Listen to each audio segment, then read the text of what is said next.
படத்தை வந்து கூடவே இருந்து இவ்வளோ தூரம் கொண்டு வந்த நம்ம முதல்ல இந்த வசந்தகுமாருக்கு தான் நம்ம நன்றி தெரிவிக்கணும். இந்த படத்தில் வந்து ஹீரோ வந்து விஆர் விநாயக். அவர் வந்து இந்த படத்தில் டூயட்டுக்காக வேண்டியும் ஒரு 2-3 ஃபைட்டும் பண்ணியிருக்கிறாரு. படம் ஃபுல்லாக வருவார்.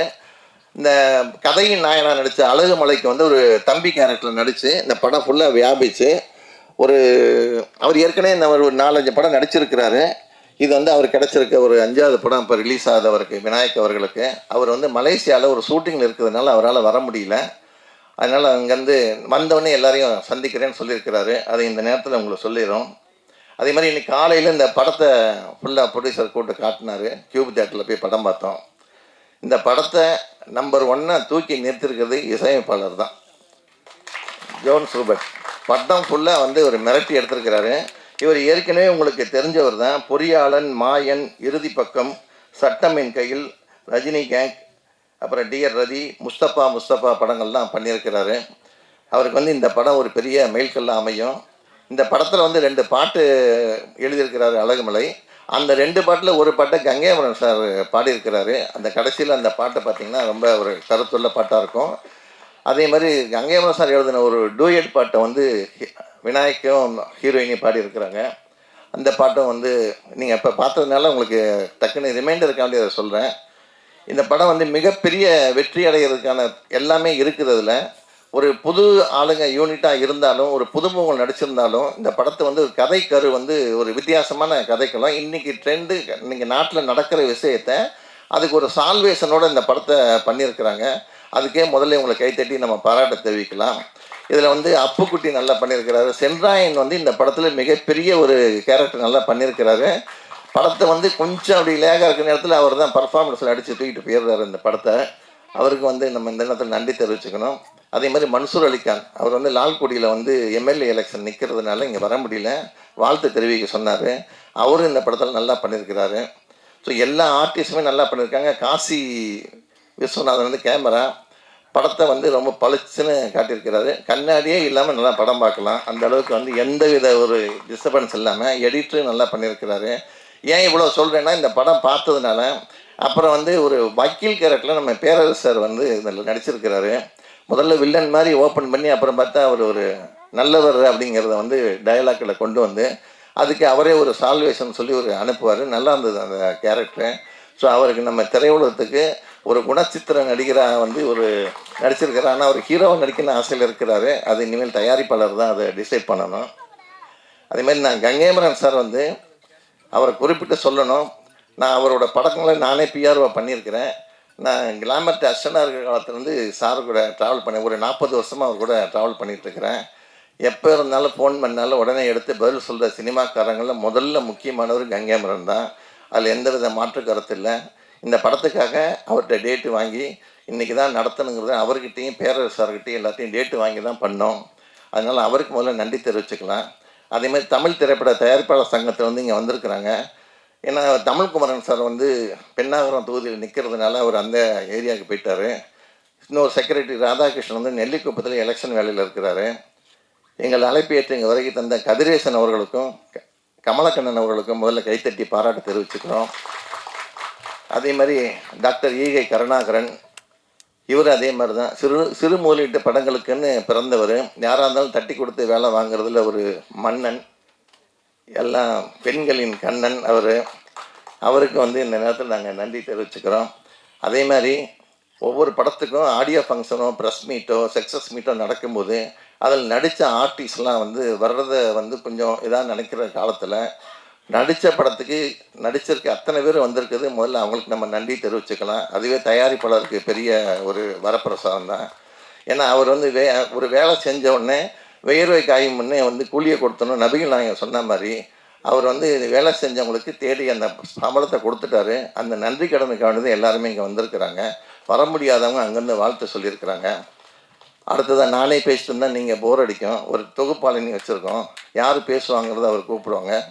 மறுபடியும் ஒரு முறை உங்களெல்லாம் வருக என்று வரவேற்று நன்றி கூறி விடைபெறுகிறேன். ப்ரெஸ், மீடியா, பத்திரிகை அனைவருக்கும் என் நன்றியை தெரிவித்துக் கொள்கிறேன். அதே மாதிரி வந்து மேடையில் வந்து பெரியவங்க, தாய்மார்கள், எல்லோரும் பெரியவங்களாம் வந்து மேடையில் உட்காருவாங்க. உட்காந்துருக்காங்க. அவங்களுக்கு வந்து என்னை பணிவான வணக்கத்தை தெரிவித்துக் கொள்கிறேன். ரொம்ப சந்தோஷமாக இருக்குது. இந்த மேடைக்கு நான் வந்தது வந்து ரொம்ப ஹாப்பி. ஃபஸ்ட்டு வந்து இந்த படம் தான் பருந்து. இந்த பருந்து வந்து ரொம்ப அற்புதமாக டைரக்டர் சார் வந்து சூப்பராக பண்ணியிருக்காங்க. ரொம்ப அழகாக பண்ணியிருக்காங்க. இந்த சினிமா வந்து என்னை பொறுத்த வரைக்கும் கொஞ்சம் நான் ஈஸின்னு தான் சொல்லுவேன். அண்ணன் ஐயா வந்து கங்கைமரன் சார், பேரரசு சார், கதிரேசன் சார்லாம் ஃபஸ்ட்டு சினிமாவில் வந்துக்கிட்டு எங்கே கல், எங்கே முள், எங்கே மண், எங்கே ஜல்லி இருக்குன்னு அவங்களுக்கு தெரியுது. அப்போ நமக்கு பின்னாடி வர்ற சினிமாவில் டைரக்டர், ப்ரொடியூசர்ஸ், நடிகர்கள்லாம் நல்லா இருக்குன்னு சொல்லிட்டு அவங்க அந்த கல் முள்ளெல்லாம் எடுத்து போச்சு நல்லா கோடு போட்டு ரோடை போட்டு அவங்களும் நல்லா இருக்காங்க. அவங்க புண்ணியத்தில் நாங்களும் நல்லா இருக்கோம். ஐயா ரொம்ப நன்றி ஐயா, ரொம்ப சந்தோஷம், ரொம்ப நன்றி. அழகுமலையன் சார் பொறுத்த வரைக்கும் இந்த படத்துக்கு வந்து அவர் தான் தயாரிப்பாளர். ரொம்ப ஒரு பிடிப்பான மனுஷன். இந்த ஃபைட் மாஸ்டர்லாம் வந்து சார் நீங்கள் வந்தீங்க அந்த ஃபைட்டில் வந்து இந்த மாதிரி இப்படி பண்ணுறீங்க, அப்போ வர்றேன் 2 குத்து 2 உதை அப்படி குத்துறேன், டக்கு சுற்றுறேன், இப்படி கீழே விழுகிறேன். அதை இல்லை அப்படிலாம் பண்ணாங்க, நான் சொல்கிற மட்டும் பண்ணுங்க, இல்லை நானே பண்ணிடுறேன். அது மாதிரி ஒரு உண்மையான ஒரு வீரமாக பயங்கரமாக நல்லா ஃபைட் பண்ணியிருக்காரு. மியூசிக் டைரக்டர் சார் வந்து சாங் ஒரு 5 சாங்கு ரொம்ப சூப்பராக போட்டு கொடுத்துருங்க. ஐயா கங்கைமரன் சார் வந்து ஒரு சாங் வந்து பாடி கொடுத்துருக்காங்க. அழகு வந்துடுச்சு, சூப்பராக நல்லா இருக்குது அந்த பாட்டு. இதில் நடித்த நடிகர் அப்புக்குட்டி அண்ணன், நான், ஹீரோனி எல்லோரும் ரொம்ப சூப்பராக பண்ணியிருக்கோம். படம் வந்து ரொம்ப அற்புதமாக இருக்குது. கம்மிங் சூன் ரிலீஸ் ஆக போகுது. வசந்த் சாருக்கு, கோ டைரக்டர் வசந்த் சாருக்கு வந்து ரொம்ப நன்றி. டைரக்டர் சாருக்கு நன்றி, ப்ரொடியூசர் சாருக்கு வந்து நன்றி. மியூசிக் டைரக்டர் சார் வந்து அண்ணன் விஜயமுருகன் சொன்ன மாதிரி தான் ஒவ்வொரு சீனும் ஒவ்வொரு காட்சியும் வந்து சும்மா மிரட்டி விட்டுருக்காப்புல, மிரட்டி வேறு மாதிரி வச்சுருக்காரு. பிறகு கேமராமேனு காசி விஸ்வநாதனை ரொம்ப அற்புதமாக ஒவ்வொரு ஷாட்டும் வந்து என்னென்னமோ கேமரா வச்சுருக்காரு. கண்ணாடியில் ஒரு கேமரா, சக்கரத்தில் ஒரு கேமரா, அந்த டேஷ்போர்டில் ஒரு கேமரா, அந்த புகை வர்ற இடத்துல கூட ஒரு கேமரா வச்சு ஒரு வேறு மாதிரி ஒரு புது ஃபோட்டோகிராஃபியாக ரொம்ப அழகாக பண்ணியிருக்காங்க.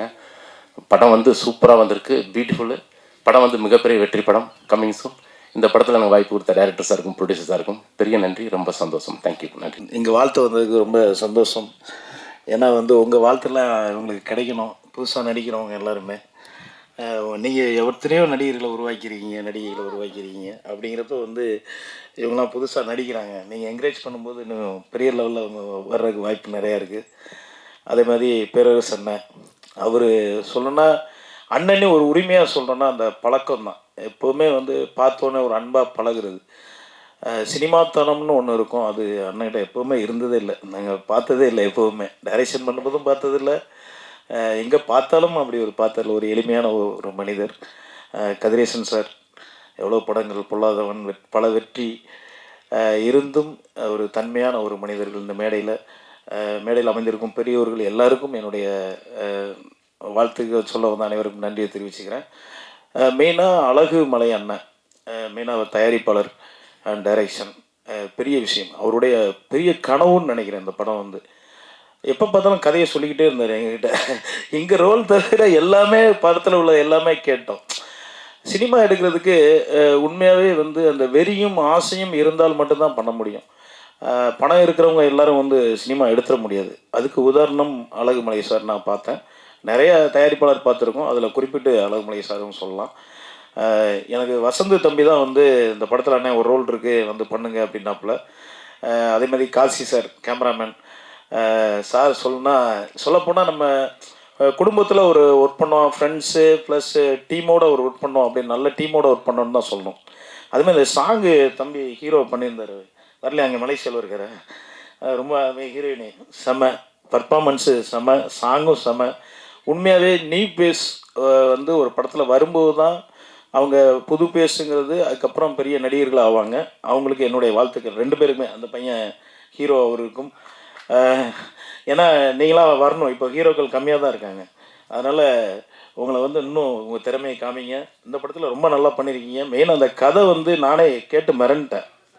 உறவு என்பது எவ்வளோ முக்கியம், உறவுகளை எப்படி காப்பாற்றணுங்கிற ஒரு இம்பார்ட்டன்ட், உறவுங்கிறது தவறிச்சுன்னா என்னென்ன ஆகுங்கிற ஒரு கதையை வந்து உண்மையாகவே தயாரிப்பாளர் வந்து தயாரிச்சிரு அதை துணிஞ்சு வந்து அதை டைரக்ஷன் நம்மளே பண்ணணுங்கிற வெறியோட பண்ணது பெரிய விஷயம். வாழ்த்துக்கள் டீமுக்கு. இந்த ரோல் கொடுத்த எனக்கு இந்த ரோல் கொடுத்ததுக்கு ரொம்ப மகிழ்ச்சி, சந்தோஷம். வாழ்த்துக்கள், நன்றி. Thank you so much sir. Because எனக்கு இங்கே வந்திருக்க எல்லாரையும் பார்க்கும்போது ரொம்ப ஹாப்பியாக இருக்குது. பிகாஸ் எங்களுக்காக சப்போர்ட் பண்ணுறதுக்காக நிறைய பேர் வந்திருக்காரு. Gangaiamman sir, Karunakaran sir and sir எல்லாருமே வந்திருக்கீங்க. ஆக்சுவலி வந்திருக்க பெரியவா எல்லாருக்குமே என்னோட தேங்க்ஸ் அண்ட் வணக்கம். And thank you director as a producer sir for giving me the opportunity. And Gangai Amaran sir இந்த சாங் எழுதி நான் அதில் பெர்ஃபார்ம் பண்ணுறது எனக்கு ரொம்ப ஹாப்பியாக இருந்தது. Thank you sir. And Perarasu sir, எனக்கு வந்து உங்களோட ஃபிலிம்ஸ் நிறைய பார்த்து இருக்கேன், எனக்கு ரொம்ப பிடிக்கும். ஸோ அவரையும் நான் மறுபடியும் மீட் பண்ணுறதுல எனக்கு ரொம்ப ஹாப்பியாக இருக்குது. And editor sir and music director sir ரொம்பவே நல்லா பண்ணியிருந்தாங்க. எனக்கு மியூசிக்ஸ்லாம் ரொம்பவே பிடிச்சிருந்தது. ஸோ உங்களுக்கும் பிடிக்கும்னு நம்புகிறேன். அண்ட் தேங்க்யூ கோ ஆர்டிஸ்ட் எல்லாருக்குமே ரொம்ப தேங்க்ஸ். பிகாஸ் நல்லாவே கோஆப்ரேட் பண்ணாங்க. ஹாப்பியாக இருந்தது, செட்டில் ஒரு நல்ல வைபாக இருந்தது. And thank you media peoples. Because எங்களுக்காக நீங்கள் டைம் ஸ்பெண்ட் பண்ணி நீங்களும் வந்து எங்களை நீங்கள் ப்ரொமோட் பண்ணுறதுக்கு. ஸோ உங்களுக்கும் என்னோட மனசார்ந்த நன்றி. Thank you all. Thank you so much. நான் இந்த படத்தோட தயாரிப்பாளரை சமீபத்தில் தான் நான் பார்த்தேன். ஜஸ்ட் அந்த ரோட்டில், அருணாச்சலம் ரோட்டில் சும்மா வாக்கிங் வந்துட்டு இருக்கும்போது என்னுடைய நண்பருடைய ஹோட்டல் அங்கே இருக்குது, ஆம்பல்னு ஒரு ஹோட்டல், பிரசாத் ஸ்டுடியோக்கு ஏற்றால. அங்கே நான் தற்செயலாக அந்த ஓனரை பார்க்க போயிருக்கும்போது அண்ணன் இருந்தார். இருக்கும்போது அண்ணா வணக்கண்ணே அப்படின்னாரு. யாருன்னு எனக்கு தெரியலையண்ணே, இந்த மாதிரி நான் படம் எடுத்திருக்கேண்ணே, கண்டிப்பாக நீங்கள் வரணுண்ணே அப்படின்னாரு. அடுத்த படத்தில் எனக்கு ஒரு கேரக்டர் இருக்காது, அந்த படத்தில் சொல்லியிருக்காரு. அது அடுத்த படம் எடுக்கும்போது கண்டிப்பாக நிறைவேறும்னு நினைக்கிறேன். அப்போது என்ன பண்ணுறீங்கன்னு கேட்டேன். இப்படி புதுப்பட்டிங்கிற ஒரு ஊர் பஞ்சாயத்து தலைவராக நான் ஜெயிச்சிருக்கேண்ணே அப்படின்னாரு. அப்புறம் ஏடிஎம்கேவா திமுகவா எந்த கட்சின்னு கேட்டேன். இல்லைண்ணே சுயேட்சைனாரு. எனக்கு கொஞ்சம் ஆச்சரியமாக இருந்துச்சு. இந்த காலத்தில் சுயேட்சையில் ஜெயிச்சு வர்றதுங்கிறது அவ்வளோ ஈஸி இல்லை. இந்த உலகத்திலே ரொம்ப கஷ்டமானதுன்னு பார்த்தீங்கன்னா உண்மையாக வாழ்கிறது தான். அப்படி ஒரு உண்மையாக வாழ்ந்து அவர் ஜெயிச்சு மக்கள் மத்தியில் அப்படி ஒரு பேர் இருந்தாருன்னா அப்படி ஒரு நல்ல மனிதராக தான் இருக்க முடியும். நான் இதுவரை எந்த லஞ்சமும் வாங்கலைன்னு சொன்னார். அப்போ நான் சொன்னேன், உங்களுடைய காரில் கட்டியிருக்க கொடியை பார்க்கும்போதே தெரியுது, அப்துல் கலாம் கொடி கட்டியிருந்தார். அதனால் நான் சொன்னேன், உங்கள் காரில் கட்டியிருக்க கொடியே உங்களை உணர்த்துது, நீங்கள் எப்படிப்பட்ட மனிதருங்கிறத, அதனால் நீங்கள் சொல்லி தெரிய வேண்டியதில்லை அப்படின்னு சொன்னேன். இந்த படத்தை அவரே நான் ஆக்சுவலாக அவர் கதை வசனம் ஏதாவது பண்ணிவிட்டு ப்ரொடியூசராக இருப்பார் அப்படின்னு நினச்சி உள்ளே வந்தேன். அப்புறம் நான் வந்து கேட்டேன், டேரக்டர் யார் அப்படின்னா, என்ன அவர் அண்ணன் தான் பண்ணியிருக்காரு. நாங்கள் சரி, நல்ல விஷயந்தான். ஏன்னா இன்றைக்கி புது டேரக்டர்ஸ் நிறைய பேர் ஒரு கோடின்னு பட்ஜெட் ஆகி 2 கோடி 3 கோடின்னு இழுத்து வச்சிடுறாங்க. அது ப்ரொடியூசரே பண்ணதுனால அதை சுருக்கமாக அழகாக கரெக்டாக பண்ணிக்கிட்டாரு. அதனால் அது ஒரு வகைக்கு நல்ல விஷயந்தான். மற்றபடி இந்த படத்தில் உள்ள ட்ரெய்லர் சாங்ஸ் எல்லாம் பார்த்தோம். எனக்கு ஆக்சுவலாக அந்த ட்ரெய்லர் பார்க்கும்போது எனக்கு யாரை வரட்டுறாங்க என்ன கதை எனக்கு அவ்வளோ சரியாக கன்வே பண்ண முடியல. நிச்சயமாக இது ஒரு நல்ல படமாக இருக்கும்னு நம்புகிறேன். கங்கையமரன் பேரரசனெல்லாம் இதில் பங்கு கொண்டதுனால நிச்சயமாக இது ஒரு நீட்டான ஒரு மேட்ரு இருக்கும் அப்படின்னு நம்புகிறேன். பேரரசு சார் இப்போ ஆக்ட் பண்ண வந்திருக்காருன்னு சொன்னாங்க, நல்லா இருந்துச்சு. நான் இன்றைக்கி தான் மீசையே எடுத்தேன். நான் அவர் மாதிரி தான் மீசை வச்சுருந்தேன். சரி, அண்ணன் மீசை வச்சு நடிக்க ஆரம்பிச்சா நம்ம மீசை எடுத்துடலான்னு எடுத்துட்டேன். வேறு ஒரு புது படத்தில் நடிக்கிறதுனால. அதனால் கங்கையமரன் அண்ணனை பற்றி நிறையா சொல்லலாம். அவர் வாழ்க்கையில் அவருடைய படம் தான் எனக்கு ஒரு திருப்பு முனையாக அமைஞ்சது, கரகாட்டக்காரனுங்கிற படம். அது வாழ்க்கையில் இன்னைய வரைக்கும் ஒரு கரகாட்டக்காரனை அடிக்கிறதுக்கு ஒரு படம் இருக்கான்னு எனக்கு தெரிஞ்சு இல்லை. அது அவ்வளோ பெரிய வெற்றினா, அது உலகத்திலே மிகப்பெரிய வெற்றி படம். அது தமிழ் சினிமாவில் ஒரு பெரிய ட்ரெண்டு செக்டர் ஏற்படுத்தின படம். அப்படிப்பட்ட அண்ணன் இந்த படத்தில் பங்கு பெற்றது ரொம்ப மகிழ்ச்சியாக இருக்குது. அதே மாதிரி டாக்டர் கருணாகரன் சார், இன்னொரு ஹீரோ இருக்காருன்னா கதிரேசன் சார். அவரும் இப்படி தான் அந்த ப்ரொடியூசர் மாதிரி சுயேட்சையாக நின்று தமிழ் திரைப்பட தயாரிப்பாளர் சங்கத்தில் செக்ரட்டரியாக ஜெயித்தவர். அவரும் ஒரு ஹீரோ தான். அது மாதிரி கமலக்கண்ணன் மிகப்பெரிய ஹீரோ. அவர் ஒரு எம்ஜிஆர் மாதிரி, ஒரு குட்டி எம்ஜிஆர்னு சொல்லலாம். அவர் ஆஃபீஸுக்கு யார் போனாலும் சாப்பாடு, யார் போனாலும் காஃபி டீன்னு கொடுத்து ஒரு விருந்தோம்பல் பண்ணுறதுல ஒரு அற்புதமான ஒரு மனிதர். அவரை மாதிரி ஆட்கள்லாம் பார்க்க முடியாது. அதே மாதிரி ப்ரொடியூசர் அழகுமலை, நான் சொல்லிட்டேன் அவரை பற்றி. பேரரசு சாரை பற்றி, அவரையும் பற்றி நான் பேசணும். ரொம்ப நல்ல மனிதர். அதாவது எல்லாத்துக்கும் ஒரு பிரச்சனைனா வந்துடுவார், கரெக்டாக நிற்பார். எனக்கு சமீபத்தில் ஏற்பட்ட ஒரு பிரச்சனை கூட முதல் ஆளாக வந்தது அவர் தான்.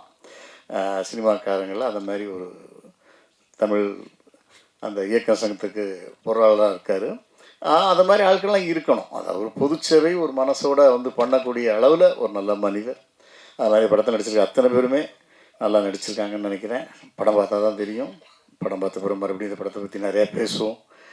ஓகே, வாய்ப்பு கிடைத்ததுக்கு நன்றி, வாழ்த்துக்கள். இப்போ இன்னைக்கு நம்ம வளர்ந்துருந்தாலும் நான் வளர்றதுக்கு ரொம்ப சில படிகள் ஏறி வர காரணமாக இருந்தது எனக்கு பாரதி மோகன் அண்ணன் மறக்கவே முடியாது. ஸோ அந்த சமயத்தில் எனக்கு நிறைய வாய்ப்புகள் கொடுத்துருக்கார்.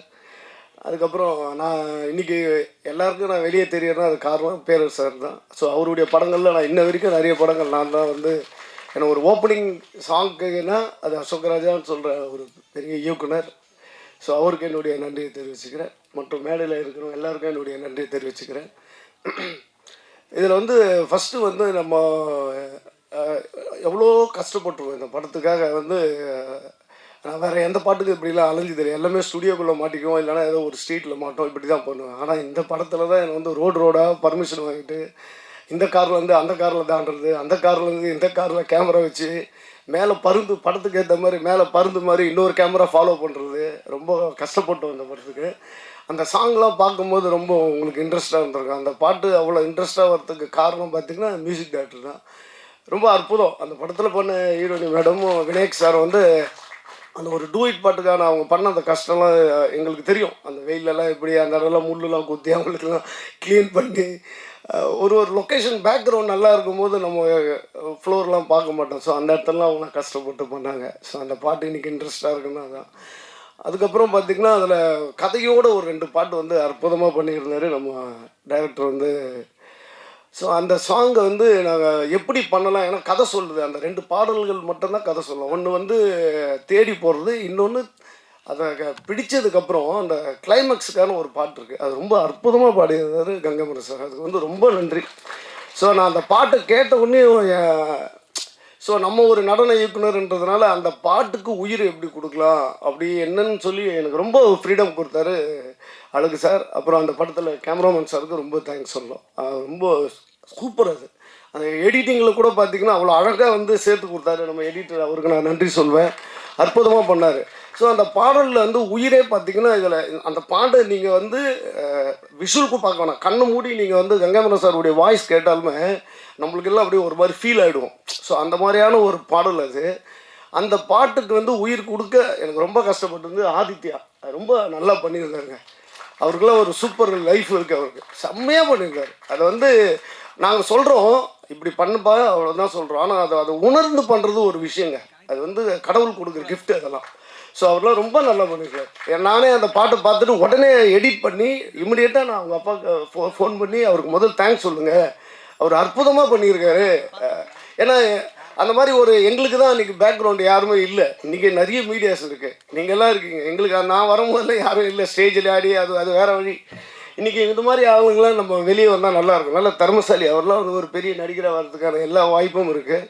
அதே மாதிரி அழகு சார் வந்து சும்மாவே இருப்பாருங்க. அவர் வந்து ஒரு 10 விரல் வச்ச மனுஷன் மாதிரி எல்லாமே பண்ணுவாருங்க.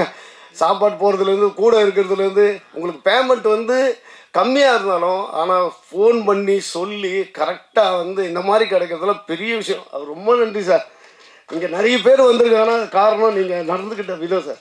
நீங்கள் வந்து அந்த விஷயத்தில் நான் இங்கே எல்லாம் ஓப்பனாகவே சொல்கிறேன். நல்லா நீங்கள் வந்து ஒரு டெக்னீஷியனுக்கும் அள்ளி கொடுக்கலாலும் என்ன வேணுமோ அதை கரெக்டாக செஞ்சீங்க சார். அது வந்து எனக்கு வெரி ஹாப்பி. இது மாதிரி தான் நிறைய இடத்துல நாங்களாம் எவ்வளோ மிஸ் பண்ணியிருக்கோம் உழைச்சதுக்கு. பட் நீங்கள் வந்து சின்ன படமாக இருந்தாலும் அது கரெக்டாக கொடுத்து அது ரொம்ப பெரிய விஷயம். அதுக்கு நன்றி சார்.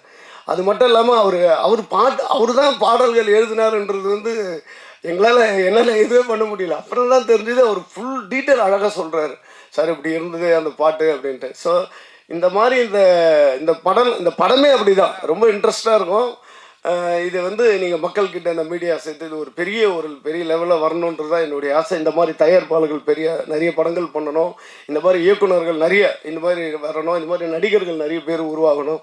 டெக்னீஷியன் எங்களை மாதிரி டெக்னீஷியன் வேறு சார். இப்போ நாங்கள் வந்து சின்ன படங்கள் கூட எல்லா டெக்னீஷியனும் பண்ணுவாங்க. இப்போ என்னென்னா பெரிய மாஸ்டர் தான் பெரிய படங்கள் தான் அப்படின்னு ஒரு முத்திரை இருக்குது. அப்படி இல்லை, நாங்கள் சின்ன படங்களும் நிறைய பண்ணியிருக்கோம். அப்படி தான் வளர்ந்து வந்திருக்கோம். ஸோ அதனால் இந்த படம் வந்து ஒரு பெரிய வெற்றி அடையணும்னு நான் வேண்டிக்கிறேன். நன்றி.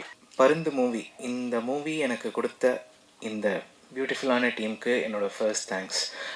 ஏன்னா படம் பார்க்கும்போது அவ்வளோ ஒரு நல்ல விஷயங்கள், நிறைய ப்ளஸ்ஸஸ், என்னென்ன நடைமுறையில் நடந்துட்டுருக்குது எல்லாமே ஒரு அழகான விதத்தில் எனக்கு சொன்னதுனால தான் என்னால் என் பெஸ்ட்டு கொடுக்க முடிஞ்சுது. அண்ட் அது மட்டும் இல்லாமல் director come producer Alagumalai sir வந்து ஃபுல் அண்ட் ஃபுல் ஃப்ரீடம் விட்டார் எனக்கு. ஸோ நீ பண்ணுப்பா, உன்னை நம்பி நான் விடுறேன்னு. அந்த நம்பிக்கை என்னை இன்னும் புஷ் பண்ணுச்சு.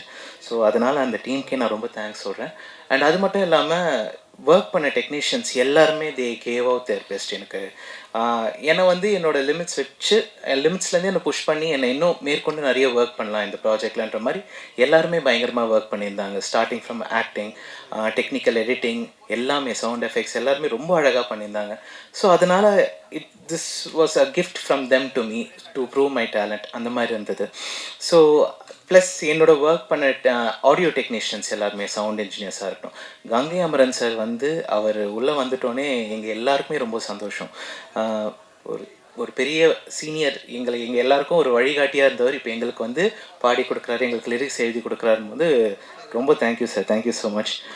அண்ட் ஆர்டிஸ்ட் நீங்கள் பார்த்தீங்கன்னா எல்லாரும் தெரியும், எல்லாருமே அவங்கவுங்க they gave out their best. So எல்லாருக்குமே தனித்தனியாக ஒரு தீம் ரெடி பண்ணணும். ஸோ அவங்களுக்கு ஒரு வெயிட்டேஜ் இருக்குது. ஏன்னா வந்திருக்கவங்க யாருமே சிம்பிளான ஆள் இல்லை, எல்லாம் பெரிய பெரிய ஆளுங்க வந்திருக்கிறாங்க. ஸோ எல்லாருக்கும் ஒரு தீம் ரெடி பண்ணி அவங்களுக்கு வேண்டிய அந்த ஹைப், அவங்களுக்கு வேண்டிய அந்த பவர் கொடுக்கறதே வந்து எனக்கு ஒரு பெரிய கான்சன்ட்ரேஷனாக போச்சு. அண்ட் ஆல்சோ அதே மாதிரி எல்லாருமே ஒர்க் பண்ணி ஒரு டுகெதர்னஸ், அந்த ஒரு கம்பைன்ட் ஃபோர்ஸ் இருந்ததுனால தான் இவ்வளோ தூரம் எங்களுக்கு இந்த படம் எடுத்துன்னு வர முடிஞ்சிச்சு. So I really have to thank the entire team. So this is பருந்து ஃபேமிலி. எங்களோட படத்தை நாங்கள் உங்ககிட்ட கொடுக்குறோம். கண்டிப்பாக ஆடியன்ஸ் கிட்ட கொண்டு போய் சேருங்க. அண்ட் ப்ரெஸ்ஸஸ் உங்கள் கையில் இந்த படத்தை நாங்கள் கொடுக்குறோம். இதுக்கு ஒரு நல்ல ரிவ்யூ நீங்கள் கொடுத்துட்டு எல்லா மக்களுக்கும் சேர்கிற மாதிரி நீங்கள் பண்ணுங்கள். Thank you so much. I thank my singers and my technicians working in this project. Thank you. First of all, sorry, I'm from Kerala, so எனக்கு நல்லா தமிழ் வராது. So I would like to speak in English. So first of all, I would love to thank my mom. She has supported me through everything that I went through. She believed in me even though when I didn't believe in myself. And thanks to director sir and producer sir for giving me this role. And it is my first movie and I'm so excited. I'm very thankful. I was so happy to see myself in a big screen. And I'm excited to watch movie as like you all guys. And thank you so much. Thanks to everyone for giving me such an amazing role. Thank you to everyone. தம்பி இயக்குனர் வசந்த் சொன்ன மாதிரி தான் வந்து எனக்கு ஒரு பெரிய பலம்னா அது தம்பி வசந்தகுமார் தான். ரெண்டாவது காசி விஸ்வநாதன் அண்ணே வந்து. ஏன்னா இவங்க ரெண்டு பேரும் இல்லைன்னா இந்த படத்தை நான் எடுத்திருக்க மாட்டேன். ஒன்று. ரெண்டாவது கதை வந்து எல்லாருமே நம்ம கிராமத்தில் வாழ்கிற அந்த வாழ்க்கை இயல்புகளை சொல்லணும்னு நான் 2002 ஓடியாந்தேன். எல்லோரும் மூலையும் பைய தூக்கிட்டு சென்னைக்கு வந்து ஒரு இடத்துல இருந்து எடுபடி வேலைகள் பார்த்துக்கிருந்தேன் ஒரு 2-3 நாள். அதுக்கு மேலே நம்ம கொஞ்சம் கோவம் பயங்கரமாக வரும். அந்த கோவம் தான் இந்த தூரத்துக்கு வந்தது வந்து. இது என்னடா நம்ம ஊரில் பேசாட்டு வயக்காட்டுக்கு வேலைக்கு போகலான்னு சொல்லிட்டு திரும்ப அங்கே ஓடிட்டேன். ஓடி போய் அங்கே உழைப்பால் முன்னுக்கு வந்து என்னுடைய தேவையான வாழ்க்கையில் வாழ்ந்துக்கிட்டு இருக்கும்போது இது என்னை தொட்டுக்கிட்டே இருந்துச்சு. இதுக்கு முழுக்க காரணம் கங்கை அமரப்பா தான் வந்து. என்னென்னா கும்பகரை தங்கையா படம் எடுத்துக்கிருந்தார் வந்து. எங்கள் ஊர் கலந்தரில் அவர் படம் போகிற நாடோடி தெண்டல் பாட்டுக்கு அது பூரா அங்கேயே எடுத்துக்கிருந்தார் வந்து. அப்போ பள்ளிக்கூடத்தில் அரைக்கால் டவுசரோடு ஒரு பையை தூக்கிட்டு இந்த மாதிரி சினிமா எடுக்கிறாங்கன்னு சொன்னால் பெரிய அரிது எங்கள் கிராமத்தில் வந்து. அப்போ போனேன், ஒரு 100-150 பேருக்கு போனாங்க, கை கொடுக்குன்னு பார்க்குறாங்க. யாருமே அவர் கை கொடுக்க முடியல கூட்டத்துக்குள்ளே. நான் குட்டிகிட்டு இருந்த மாதிரி உள்ளே நுழைஞ்சு போனேன். அப்படின்னு ஒரு கையை கொடுத்தாரு. அந்த கை தான் இன்றைக்கி இந்த இடத்துல வந்து நிற்கிது. அதுக்கு எங்கள் அப்பா ஆனால் அவருக்கு மறந்துட்டார். நான் யாருமே தெரியதில்லை. அப்புறம் இதெல்லாம் முடித்து நான் திரும்ப இந்த சினிமாக்குள்ளே வரணும்னு நினச்சி வரும்பொழுது பாட்டு எழுதிட்டு அப்போ சொன்னேன் வந்து இந்த மாதிரி அப்பா தான் பாடணும்னு சொல்லிட்டு. இப்போ போய் கேட்டப்போ ரொம்ப நான் ஒரு புது இயக்குனர், புது பாடல் அதெல்லாம் எதுவுமே கேட்கல. என்னப்பா பாட்டு சொல்லுங்கப்பா எழுதிடுறேன். அதில் மதுரைன்னு சொன்னதுமே அப்பா வந்து ரொம்ப உச்சத்துக்கு வந்துட்டார் வந்து. மதுரைக்கார பிள்ளையா உனக்கு உடனே செஞ்சு கொடுக்குறேன்னு சொல்லிட்டு நான் கேட்ட ஒவ்வொன்றுக்கும் இன்றைக்கி வரைக்கும் மறுக்காமல் செஞ்சுக்கிருக்க கங்கை அமரப்பாவுக்கு ரொம்ப ரொம்ப நன்றி. அது போக குறிப்பாக சொல்லணும், பேரரசு சார்லாம் ஒரு நாளில் வந்து அவருடைய அந்த சினிமா அப்படிங்கிறது பேரரசு அப்படிங்கிற மாதிரி, சாரி பேரை சொல்றதுக்கு மன்னிக்கவும். அதனால் பேரரசு சார் வந்து அந்த மாதிரி ஒரு செஞ்சு கொடுத்துட்டு வந்தார் எங்களுக்கு வந்து. அப்புறம் குறிப்பாக சொல்லணும் பங்காளி சென்றாயன் அவரெல்லாம் வந்து எங்களுக்கு சினிமா தெரியாதுல்ல. நெசமலை பஸ் ஸ்டாண்டில் போட்டு அடிச்சு போட்டேன் மாடுத்தவண்ணி பஸ் ஸ்டாண்டுக்குள்ளே விட்டு. நெசமலை அப்பான்னு கத்துறாப்புல வந்து கூப்பிட்டு வந்து யோ நெசமலை அடிக்காதியா பைய அடியா அப்படின்னு சொல்லிட்டு இருந்து. ஏன்னா அந்த மாதிரி என்னன்னே தெரியல, அடிங்க சார்னு வசந்த் சொன்னமே அடிக்க ஆரம்பிச்சாச்சு வந்து. அந்த மாதிரி பங்காளி கூட இருந்து ஒரு பெரிய சப்போர்ட்டு. அப்புக்குட்டி அண்ணன் அவருக்கு ரொம்ப சப்போர்ட் ரொம்ப. அப்புறம் அசோக் மாஸ்டர் நான் என்ன நினைக்கிறோமோ அதை அப்படியே கொண்டு வந்து விட்டவர் வந்து. அசோக் மாஸ்டர் வந்து அவர் நம்பலை, என்ன எவரா பாடல் எழுதினார் அப்படின்னு சொல்லிட்டு வந்து. ஆனால் நான் அந்த பிடிவாதத்தில் மாறலை. கங்கை அமரப்பா தான் பாடணுங்கிறதுல வந்து நான் என்னை மாறவே இல்லை. வேறு யாரும் பாட வேணாம்னு சொல்லிட்டு வந்து அது மாதிரி அந்த தெற்கு பக்க காற்று கூட ஒரு சகோதரி அவங்க பாடணும், அவங்க பேர் ஸ்ரீவர்தினி, அவங்க இந்த விஜய் டிவி சேனலில் பார்த்துக்கிருந்தேன். அப்போ அந்த பாட்டு பாடிக்கிருந்தாங்க. அந்த வாய்ஸ் எடுத்து நான் தான் சாருக்கு சொன்னேன், இந்த பாட்டுக்கு இந்த வாய்ஸ் தான் வேணும் அப்படின்னு சொல்லிட்டு. ஏன்னா அது ஒரு 25-30 வருஷமாக சினிமாக்குள்ளே ஒரு 10-12 வயசு மேலே அந்த காதல் வந்து மாறலை. ஸோ அதனால் யாரை எங்கே கொண்டு சேர்க்கணும் அப்படிங்கிறது அந்த முடிவு நான் எடுத்ததுனால அதனால தான் தயாரிப்பாளர் ஆனேன். இப்போ நான் ஒரு கதையை கொண்டு வந்து ஒருத்தர் போய் சொன்னால் யார் கேட்பா? வந்து வேட்டி சட்டை கட்டியிருக்கேன் கிராமத்துக்காரன் சொன்னால் யார் கேட்குறது வந்து? ஸோ இதெல்லாம் தெரிஞ்சுக்கிட்டு தான் வந்து நாம் ப்ரொடியூசராக இருந்தால் தான் நாம் நினைக்கிற கதையும் பாடலும் கருத்தும் சொல்ல முடியும் அப்படிங்கிறது. குறிப்பு, நான் கிராமத்தில் வந்து ஊராட்சி மன்ற தலைவர் வந்து சுயேட்சை தலைவர். மதுரை மாவட்டத்தில் 420 பிரசிடெண்ட்டில் நான் ஒரு ஆள் தான் சுயேட்சை தலைவர் வந்து. நேர்மை, நான் இருக்கிற மாதிரி இருப்பேன், யாருக்கும் பயப்பட மாட்டேன், உள்ளது உள்ளபடி பேசுவேன், எதை வேணாலும் செய்வேன் அப்படிங்கிற ஒரு கேரக்டர். நேருக்கு நேராக பேசுவேன், யாருக்கும் பயப்படுறது கிடையாது. என்னன்னா நான் உழைச்சி நானே முன்னுக்கு வந்தனால எனக்கு அந்த பயம் வரலை. யாரையும் கையை எதிர்பார்த்தா தான் நமக்கு கூச்சம் வரும், பயம் வரும். அதனால தான் அப்படி ஏற்பட்ட அந்த கதைகள் தான் வந்து இன்னும் நிறையா இருக்குது. நான் அந்த மாதிரி எழுதின இது நேச்சுரல் நடந்த 1-2 விஷயங்கள்லாம் இருக்குது கதைகளில் வந்து. அதை அப்படியே கொண்டு வந்து காவியமாக்கியிருக்கேன் வந்து. ஏன்னா அந்த சினிமா இருந்ததுனால அதில் கதையும் கற்பனையும் உண்மையும் சேர்த்து எழுதப்பட்டது தான் அந்த கதை. அந்த கதையோடு சேர்ந்த பாடல் தான் கங்கை அமரப்பா பாடின பாட்டு. அதை பாடியே ஆகணும் அப்படின்னு சொல்லிட்டு வந்து அப்புறம் அந்த 3 பாட்டு நான் எழுதினேன். ஒரு பாட்டு கங்கை அமரப்பா கொடுத்தேன் வந்து. ஏன்னா எனக்கு அதை கங்கை அமரப்பா கிடைச்சது எனக்கு பெரிய பெரிய சந்தோஷம் வந்து. என்னால் இப்போ சொல்லுவோம்ல, ஒரு 4 பிரியாணி சாப்பிட்ட மாதிரி மனசு சந்தோஷமாக இருக்குது, அவ்வளோதான், வேறு சொல்ல ஒன்றும் இல்லை. ஏன்னா அதை தான் சொல்ல முடியும். போதும்னு சொல்கிறது சாப்பாடு மட்டும்தான். அதுதான் 4 பிரியாணி சாப்பிட்ட மாதிரி மனசு திருப்தியாக இருக்குது கங்கை அமரப்பா கிடைச்சதுக்கு. இப்போவும் வந்து எப்படியாவது அப்பா கொண்டு வந்து அவரை வச்சு நடத்தணும், இது செய்யணும், இந்த பிள்ளைங்களுக்குலாம் எங்களுக்கு ஒரு பேர் வரணும், நம்ம நல்லா உழைச்சிருக்கோம், டான்ஸ் மாஸ்டர், ஃபைட் மாஸ்டர் எல்லாருமே. ஃபைட் மாஸ்டர்லாம் வசந்த் சொன்னது மாதிரி குதிரை மாதிரி நிற்பார், ஏதாச்சும் சொன்னால் அப்படி எடுக்குவார் டக்குன்னு வந்து. ஸோ அந்த மாதிரி ஒரு மனிதன் வந்து. ஆனால் நான் சொன்னேன், அண்ணே மனசு வழியான என்னை போட்டு அடிக்கிறாருண்ணே, நான் அடிக்கிற மாதிரி வைன்னு சொன்னேன். எனக்கு கேட்கல. ஏன்னா என்னதான் போட்டு அடிச்சிருக்காரு மன்சூர் அலியான். இன்னைக்கு படத்தில் பார்த்தேன். அப்போ தம்பி வசந்தில் கேட்டேன், என்னையே போட்டு அடிக்க வச்சிருக்கீங்கன்னு சொல்லிட்டு வந்து. அந்த மாதிரி ஒரு இன்னொன்று கஷ்டம் நிறையா பட்டேன் நான். தனியாக ஒத்தையில் அந்த படத்தை எடுத்ததுனால ரொம்ப சிரமப்பட்டு ரொம்ப கடினமாக இருந்து. இதில் எனக்கு மனைவி 2 குழந்தைகள் இருக்குது, 2 பெண் குழந்தைகள். அந்த வழிமுறைகள் சரியாக இருந்தனால இது கூட என் பொண்ணு மனைவிலாம் சொல்லுவாங்க, நீ எதோ ஆசைப்படுற அதை செஞ்சுக்க, ஆனால் எங்களை எதுவும் கூப்பிடாத, நாங்கள் குடும்பம் உனக்காக இருக்கோம் அப்படின்னு சொல்லி யாருமே வர விரும்பலை. ஸோ அந்த மாதிரி நான் வந்து எடுத்த காரியத்திலேருந்து ஜெயிச்சு ஆகணும், தோத்துடக்கூடாது அப்படிங்கிறது தான் எலெக்ஷன்லையும் ஜெயித்தேன். 2 கட்சியிலேருந்து நின்றவங்களை ஒரு சுயேட்சையை போய் தோக்கடிச்சு விட்டு 2 பேர்த்தையும் வந்து. அது எனக்கு அதை மாதிரி இந்த பிடிவாதமும் அந்த ஒழுக்கமும் நேர்மையும் என்கிட்ட இருந்தனால தான் நான் இந்த படத்தை கையில் எடுத்து கொண்டு வர முடிந்தது.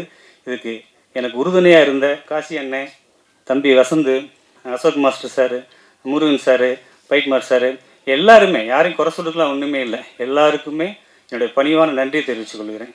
முதல்ல இந்த படத்தின் தயாரிப்பாளர், இயக்குனர், நடிகர், பாடலாசிரியர் கங்கை மனுஷனுக்கு போட்டி வராது நினைக்கிறேன், அழகுமலை அவர்களுக்கு நம்ம வாழ்த்து பாராட்டு சொல்கிறது முன்னாடி நன்றி சொல்லணும். ஏன்னா ஒரு சிறு தயாரிப்பாளர் ஸ்பாட்டுக்கு போகும்போது எனக்கு தெரிஞ்சுது, நம்மளுக்கு இந்த மாதிரி சின்ன தயாரிப்பாளர் படம் எடுக்கும்போது தான் சின்ன சின்ன தொழில்நுட்ப கலைஞர்கள், திரைப்பட தொழிலாளர்கள், அவங்களுக்கு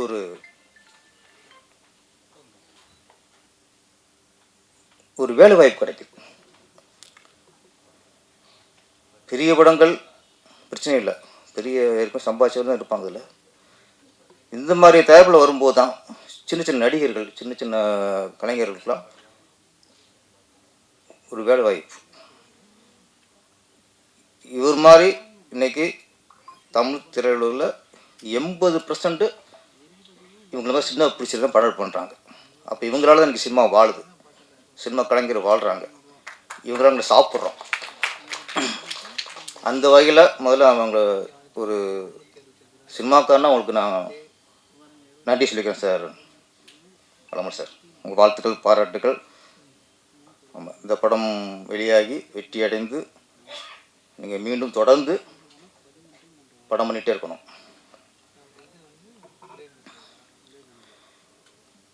அப்புறம் சிறப்பு வந்து நம்ம தமிழ் திரையுலகில் உண்மையான சகலகலா உள்ளவன் யாருன்னா கங்கைமரன் சார் தான். எதை தொட்டாலும் ஹிட். பாட்டு அவர் எழுதின பாட்டு எத்தனையோ பாடல்கள் மிகப்பெரிய வெற்றி அடைஞ்சிருக்கு. இசையமைப்பாளரா ஒரு பக்கம் அண்ணன் இளையராஜா அவர்கள் கொடிகட்டி பறந்தாலும் இவர் இசையமைச்ச படம் எல்லாமே ஹிட்டு தான். வாழ்வே மயம்லாம் எவர் கிரீன். இயக்குனரா நீங்கள் எத்தனை இயக்குனரும் வரலாம் சார், ஆனால் கரகாட்டக்காரன் மாதிரி வசூலில் எந்த இயக்கம் முறியடிக்கலை. உச்சம். அதில் ஒரு உண்மையான ஒரு சகலவலா உள்ளவன். இந்த சின்ன ஒரு யூனிட்டில் நீங்கள் இணைஞ்சது இந்த படம் பெரிய படம் ஆயிடுச்சு. அதில் நம்ம அழகுமலை சார் பாடல் எழுதி அவர் பாடின பாடல் குழந்தை பருவம் வாலிபத்தை தேடும், வாலிப பருவம் முதுமையை தேடும், முதுமை பருவம் முடிவை தேடும். வாழ்க்கை தத்துவம் தான் கரெக்டாக நல்லா இருக்குது. ஆனால் கங்கையம் சார் பாடினார், ஆனால் அவர் பார்க்கும்போது உள்டால போகுது. முதுமை பருவம் இளமையை தேடும்னு வருது. அவர் காஸ்டியூமை பாருங்கள், அவர் வயசுக்கு போடுற ட்ரெஸ் அது. நான் பக்கத்தில் எனக்கு கூச்சமாக இருக்குன்னா நம்ம இந்த மாதிரி ட்ரெஸ்ஸை போட்டோமே, நம்ம ஒரு டிஷர்ட்டை போட்டு வரலாமேன்ட்டு. பின்னாடி பார்த்தா அந்த ஹேர் ஸ்டைல் பாருங்கள், ஒரு குடுமி, ஒரு நார்த் இந்தியா 18 பேசுன்னு போடுவான். அப்போ முதுமை பருவம் இளமையை தேடும் தான் உங்களுக்கு பாடியிருக்கணும் எல்லாருக்கும். நாங்களாம் கட்டத்தான் இருக்கோம். பாருங்க, டைரக்டர் இளமையில் இருக்க அவரு வேஸ்ட்டை போட்டு வந்திருக்காரு. இந்த கமலக்கண்ணன் பாருங்க, அவெல்லாம் இல்லை இந்த கருணாகரன் சார்லாம் அவங்க வயசுக்கு ஏற்ற மாதிரி போடுறாங்கல்ல. சரி, ஓகே. அப்புறம் ரோஜா ரோஜான்னு ஒரு கதாநாயகி சார், அவங்க செம்பருத்திங்கிற படத்தில் பிரசாந்த் ஹீரோ, அதில் அவங்க ஜோடியாக நடித்தாங்க. பெருசாக மக்கள்கிட்ட போய் சேரல போல இருக்கு. அப்புறம் அவங்க உழைப்பாளிங்கிற படத்தில் ரஜினி சாரோட நடித்தாங்க. அந்த கதாநாயகனோட நடித்து பெருசாக ரீச் ஆகலை. அப்புறம் உன்னிடத்தில் என்ன கொடுத்துன்னு போன சார் கார்த்திக்கோட நடித்தாங்க, அதுவும் பெருசாக போய் ரீச் ஆகலை போல இருக்குது. அப்புறம் கம்பீரம் படத்தில் சரத்குமார் நிறைய ஹீரோடு நடிச்சுட்டு பெருசாக ரீச் ஆகலை. அப்போ முடிவு எடுத்தாங்க, நம்ம கங்கையம்மன் கூட நடித்தா தான் ரீச் ஆக முடியும் அப்படின்ட்டு இப்போ லெனின் பாண்டியன் ஒரு படம், கங்கையம்மன் சார் தான் அதில் கதாநாயகன். கதாநாயகி ரோஜா மேடம். என்ன சார் அவங்களும் ஆமாம், நீங்கள் வாழ்க்கை கொடுத்துருக்கீங்க, இப்போ போயிட்டு போகிறாங்க. அப்படியே கொஞ்சம் உங்களால் மக்களுக்கு போய் சேரட்டும். கங்கைமரன் சார் பாடலாசிரியரா, இசையமைப்பாளரா, டைரக்டரா, தயாரிப்பாளரா, ஒரு நல்ல தம்பியா, அது முக்கியம். அண்ணன் நல்ல தம்பியாக வாழ்றது தான் இன்றைக்கி மிகப்பெரிய சாதனை சார். அந்த சாதனையை படிச்சிருக்காரு. அடுத்து இன்றைக்கி கதாநாயகனாக நடிச்சிருக்காரு லெனின் பாண்டியன்.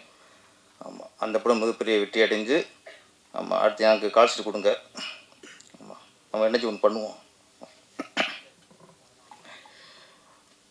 அடுத்து இந்த படத்தில் நான் நடிச்சிருக்கேன்.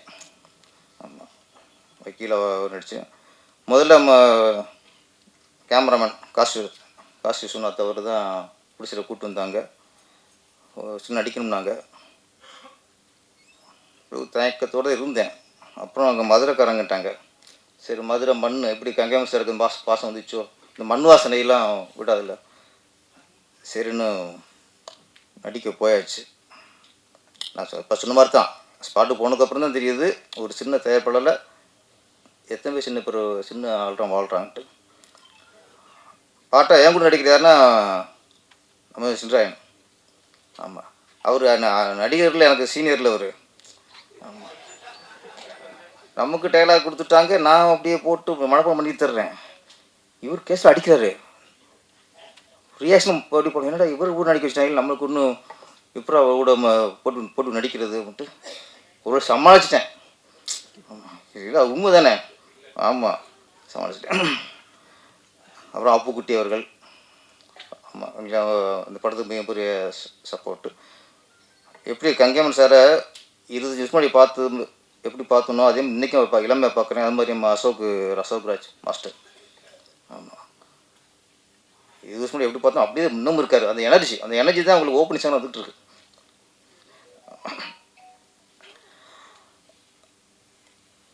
அப்புறம் இந்த படத்தோட டேரக்ஷன் மேற்பார் வசந்தா. ஆமாம், ரொம்ப ஆதங்கப்பட்டார். உண்மை அதுக்கான முழு முயற்சியும் புதுசாக ஒவ்வொரு தயாரிப்பதையும் காப்பாற்றணும் அப்படிங்கிறதுல இன்றைக்கி தயாரிப்பாளர் சங்கம் ரொம்ப மும்முரமாக இருக்காங்க. நிறைய முடிவு எடுத்துக்கிருக்காங்க. தொடர்ந்து பேச்சுவார்த்தைகள் போயிட்டுருக்கு. ஒவ்வொரு சங்கத்தோடும் பேச்சுவார்த்தை நடத்தி இனி அந்த ஒரு திரைப்படம்னா அதை கரெக்டாக ஒரு கட்டுக்கோப்பில் கொண்டு வரணும். வீண் செலவில் குறைக்கணும். சினிமாவை வந்து யாரும் மிஸ்யூஸ் பண்ணிடக்கூடாது. முதல்ல மிஸ்யூஸ் பண்ணிடக்கூடாது. அதை மனசில் கொண்டு இன்றைக்கி நிறைய பேச்சு அது போயிட்டுருக்கு. சொன்ன மாதிரி ஏப்ரல் 26 பொதுக்குழு. ஆமாம், அதுக்கப்புறம் கரெக்டான இதில் போயிடணும். என்னன்னா நம்மளுக்கு ஒன்று தான்,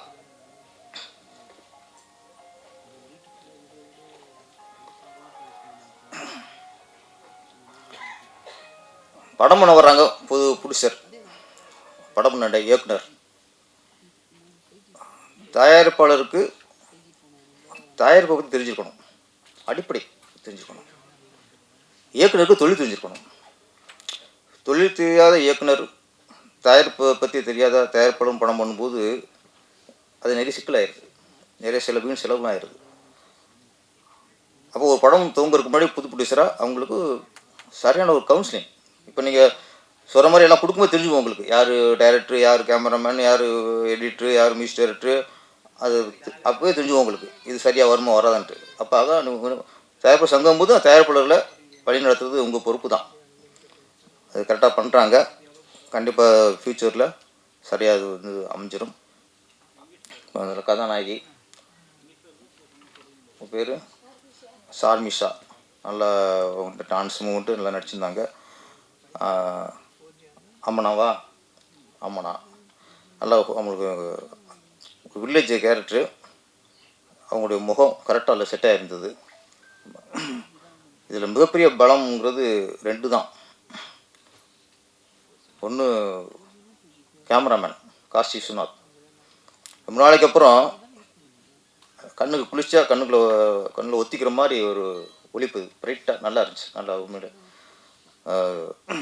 அதுக்கப்புறம் மியூசிக் டைரக்டர் ஒவ்வொரு பாடலும் இல்லை சார், பாடல் முக்கியமாக பாடல் வரிகள் தெளிவாக கேட்குது, அதுவே மிகப்பெரிய வெற்றி. நம்ம அழகுமலை சார் ஒரு சும்மா ஒரு ஏதோ கதை பண்ணுறோம் அப்படின்னு இல்லாமல் ஒரு சமூகத்துக்கு தேவையான கதை, அது முக்கியம். சும்மா பொழுதுபோக்காக எதுவும் பண்ணாமல் சமூகத்துக்கு ஒரு நல்ல விஷயம் சொல்லணும். இப்போ சமூகத்துக்கு தேவையான ஒரு விஷயம் இந்த ஜாதி ஏற்றத்தாழ்வு, அதை மையமாக வச்சு தான் படம் பண்ணியிருக்கிறாரு. நம்ம சமூக அக்கறையோட ஜாதி வேணாம், ஜாதி ஒழியணும், ஜாதி ஏற்றத்தாழ்வு இருக்கக்கூடாது அப்படிங்கிறது இது ரொம்ப இந்த சமூகத்தில் அதிகமாக சொல்கிறது சினிமாக்காரன் தான். அவன் தான் சொல்லியிருக்கான். கே பாலச்சந்திர அவர்கள் உன்னாரும் முடியும் தமிழ் படத்தை சொன்னார். இயக்குனர் எம் பாரதிராஜா அவர்கள் வேதம் புதிய படத்தை சொன்னார். கே பாக்கியராஜ் அவர்கள் இது நம்மால் படத்தில் சொன்னாங்க. இயக்குனர் சேரன், பாரதி கண்ணம்மா, இப்போ நிறைய இயக்குநர்கள் நிறைய படங்களில் இன்னும் பல இயக்குநர்கள் நிறைய பேர் ஜாதியே வேணாம், மனிதர்கள்லாம் ஒன்று தான், சமந்தான் அப்படிங்கிறது நம்ம சொல்லிட்டே இருக்கோம். அந்த வரிசையில் நம்ம அழகுமலை சாரும் அதான் சொல்கிறாரு. என்னை பொறுத்தவரைக்குன்னா ஒரு சினிமாக்காரன் நம்ம பெருமைப்படுறதுன்னா நமக்குள்ள இந்த சமூக அக்கறை, நமக்குள்ள இந்த ஜாதி ஒழிக்கணுங்கிற எண்ணம் இந்த சினிமாக்காரன் கூட போயிடக்கூடாது. இது மக்களுக்குள்ளேயும் வரணும். முக்கியமாக அரசியல்வாதிகளுக்கு வரணும். யார் ஆண்டாலும் சரி, முதல்ல ஜாதி ஒழிப்புக்கு என்ன பண்ணணும்னு வரணும். நம்ம ஜாதி பார்த்து சீட்டு கொடுக்குறது, இந்த ஏரியாவில் இந்த ஜாதிக்காரன் அதிகம் இருக்காங்கன்னா அந்த ஜாதிக்காரன் வேட்பாளராக போடுறது, இப்படியே எல்லாமே ஜாதி பார்த்து பண்ணால் ஜாதி ஒழியாது. அதுக்கான முயற்சியை அரசாங்கம், அதிகாரத்தில் உள்ளவங்க தீவிரமாக எடுக்கணும். அப்போ தான் நம்மளே சொல்லிக்கிருக்கோம் ஜாதி வேணாம் ஜாதி சினிமாக்காரன் சொன்ன ஒரு சினிமாக்காரங்க இன்னொன்று சினிமா எடுக்கிறோம் வியாபாரம் மட்டும் போயிடணும், அவ்வளோதான். மக்களுக்கு விழிப்புணர்வு வேணும். மாதிரி இந்த படங்கள் மூலியமாக ஃப்யூச்சரில் யார் ஆட்சிக்கு வந்தாலும் சரி இந்த ஜாதியை ஒழிக்கிறது. இப்போ முதலமைச்சர் சொன்னாங்க, இந்த பாலியல் வன்கொடுமை பண்ணால் ஆயுள் தண்டனைனாங்க. அது மாதிரி இந்த கௌரவ கொலை, ஆணவ கொலை, அதுக்கு அந்த மாதிரி தண்டனை, மிகப்பெரிய தண்டனை வரணும். இதெல்லாம் சினிமா மூலம் சொல்லிட்டு இருக்கோம். அதிகாரத்தை வரும், சட்டமாக சிலது வந்தால் தான் அவங்க நடைமுறைக்கு வரும். சட்டமாக வரணும், அதைத்தான் நம்ம வேண்டிக்கிறோம். இந்த கதாநாயகன் விநாயக் அவர் வல்லவர், அவர் மலேசியாவில் இருக்க நினைக்கிறேன். அவருக்கு உடைய வாழ்த்துக்கள்.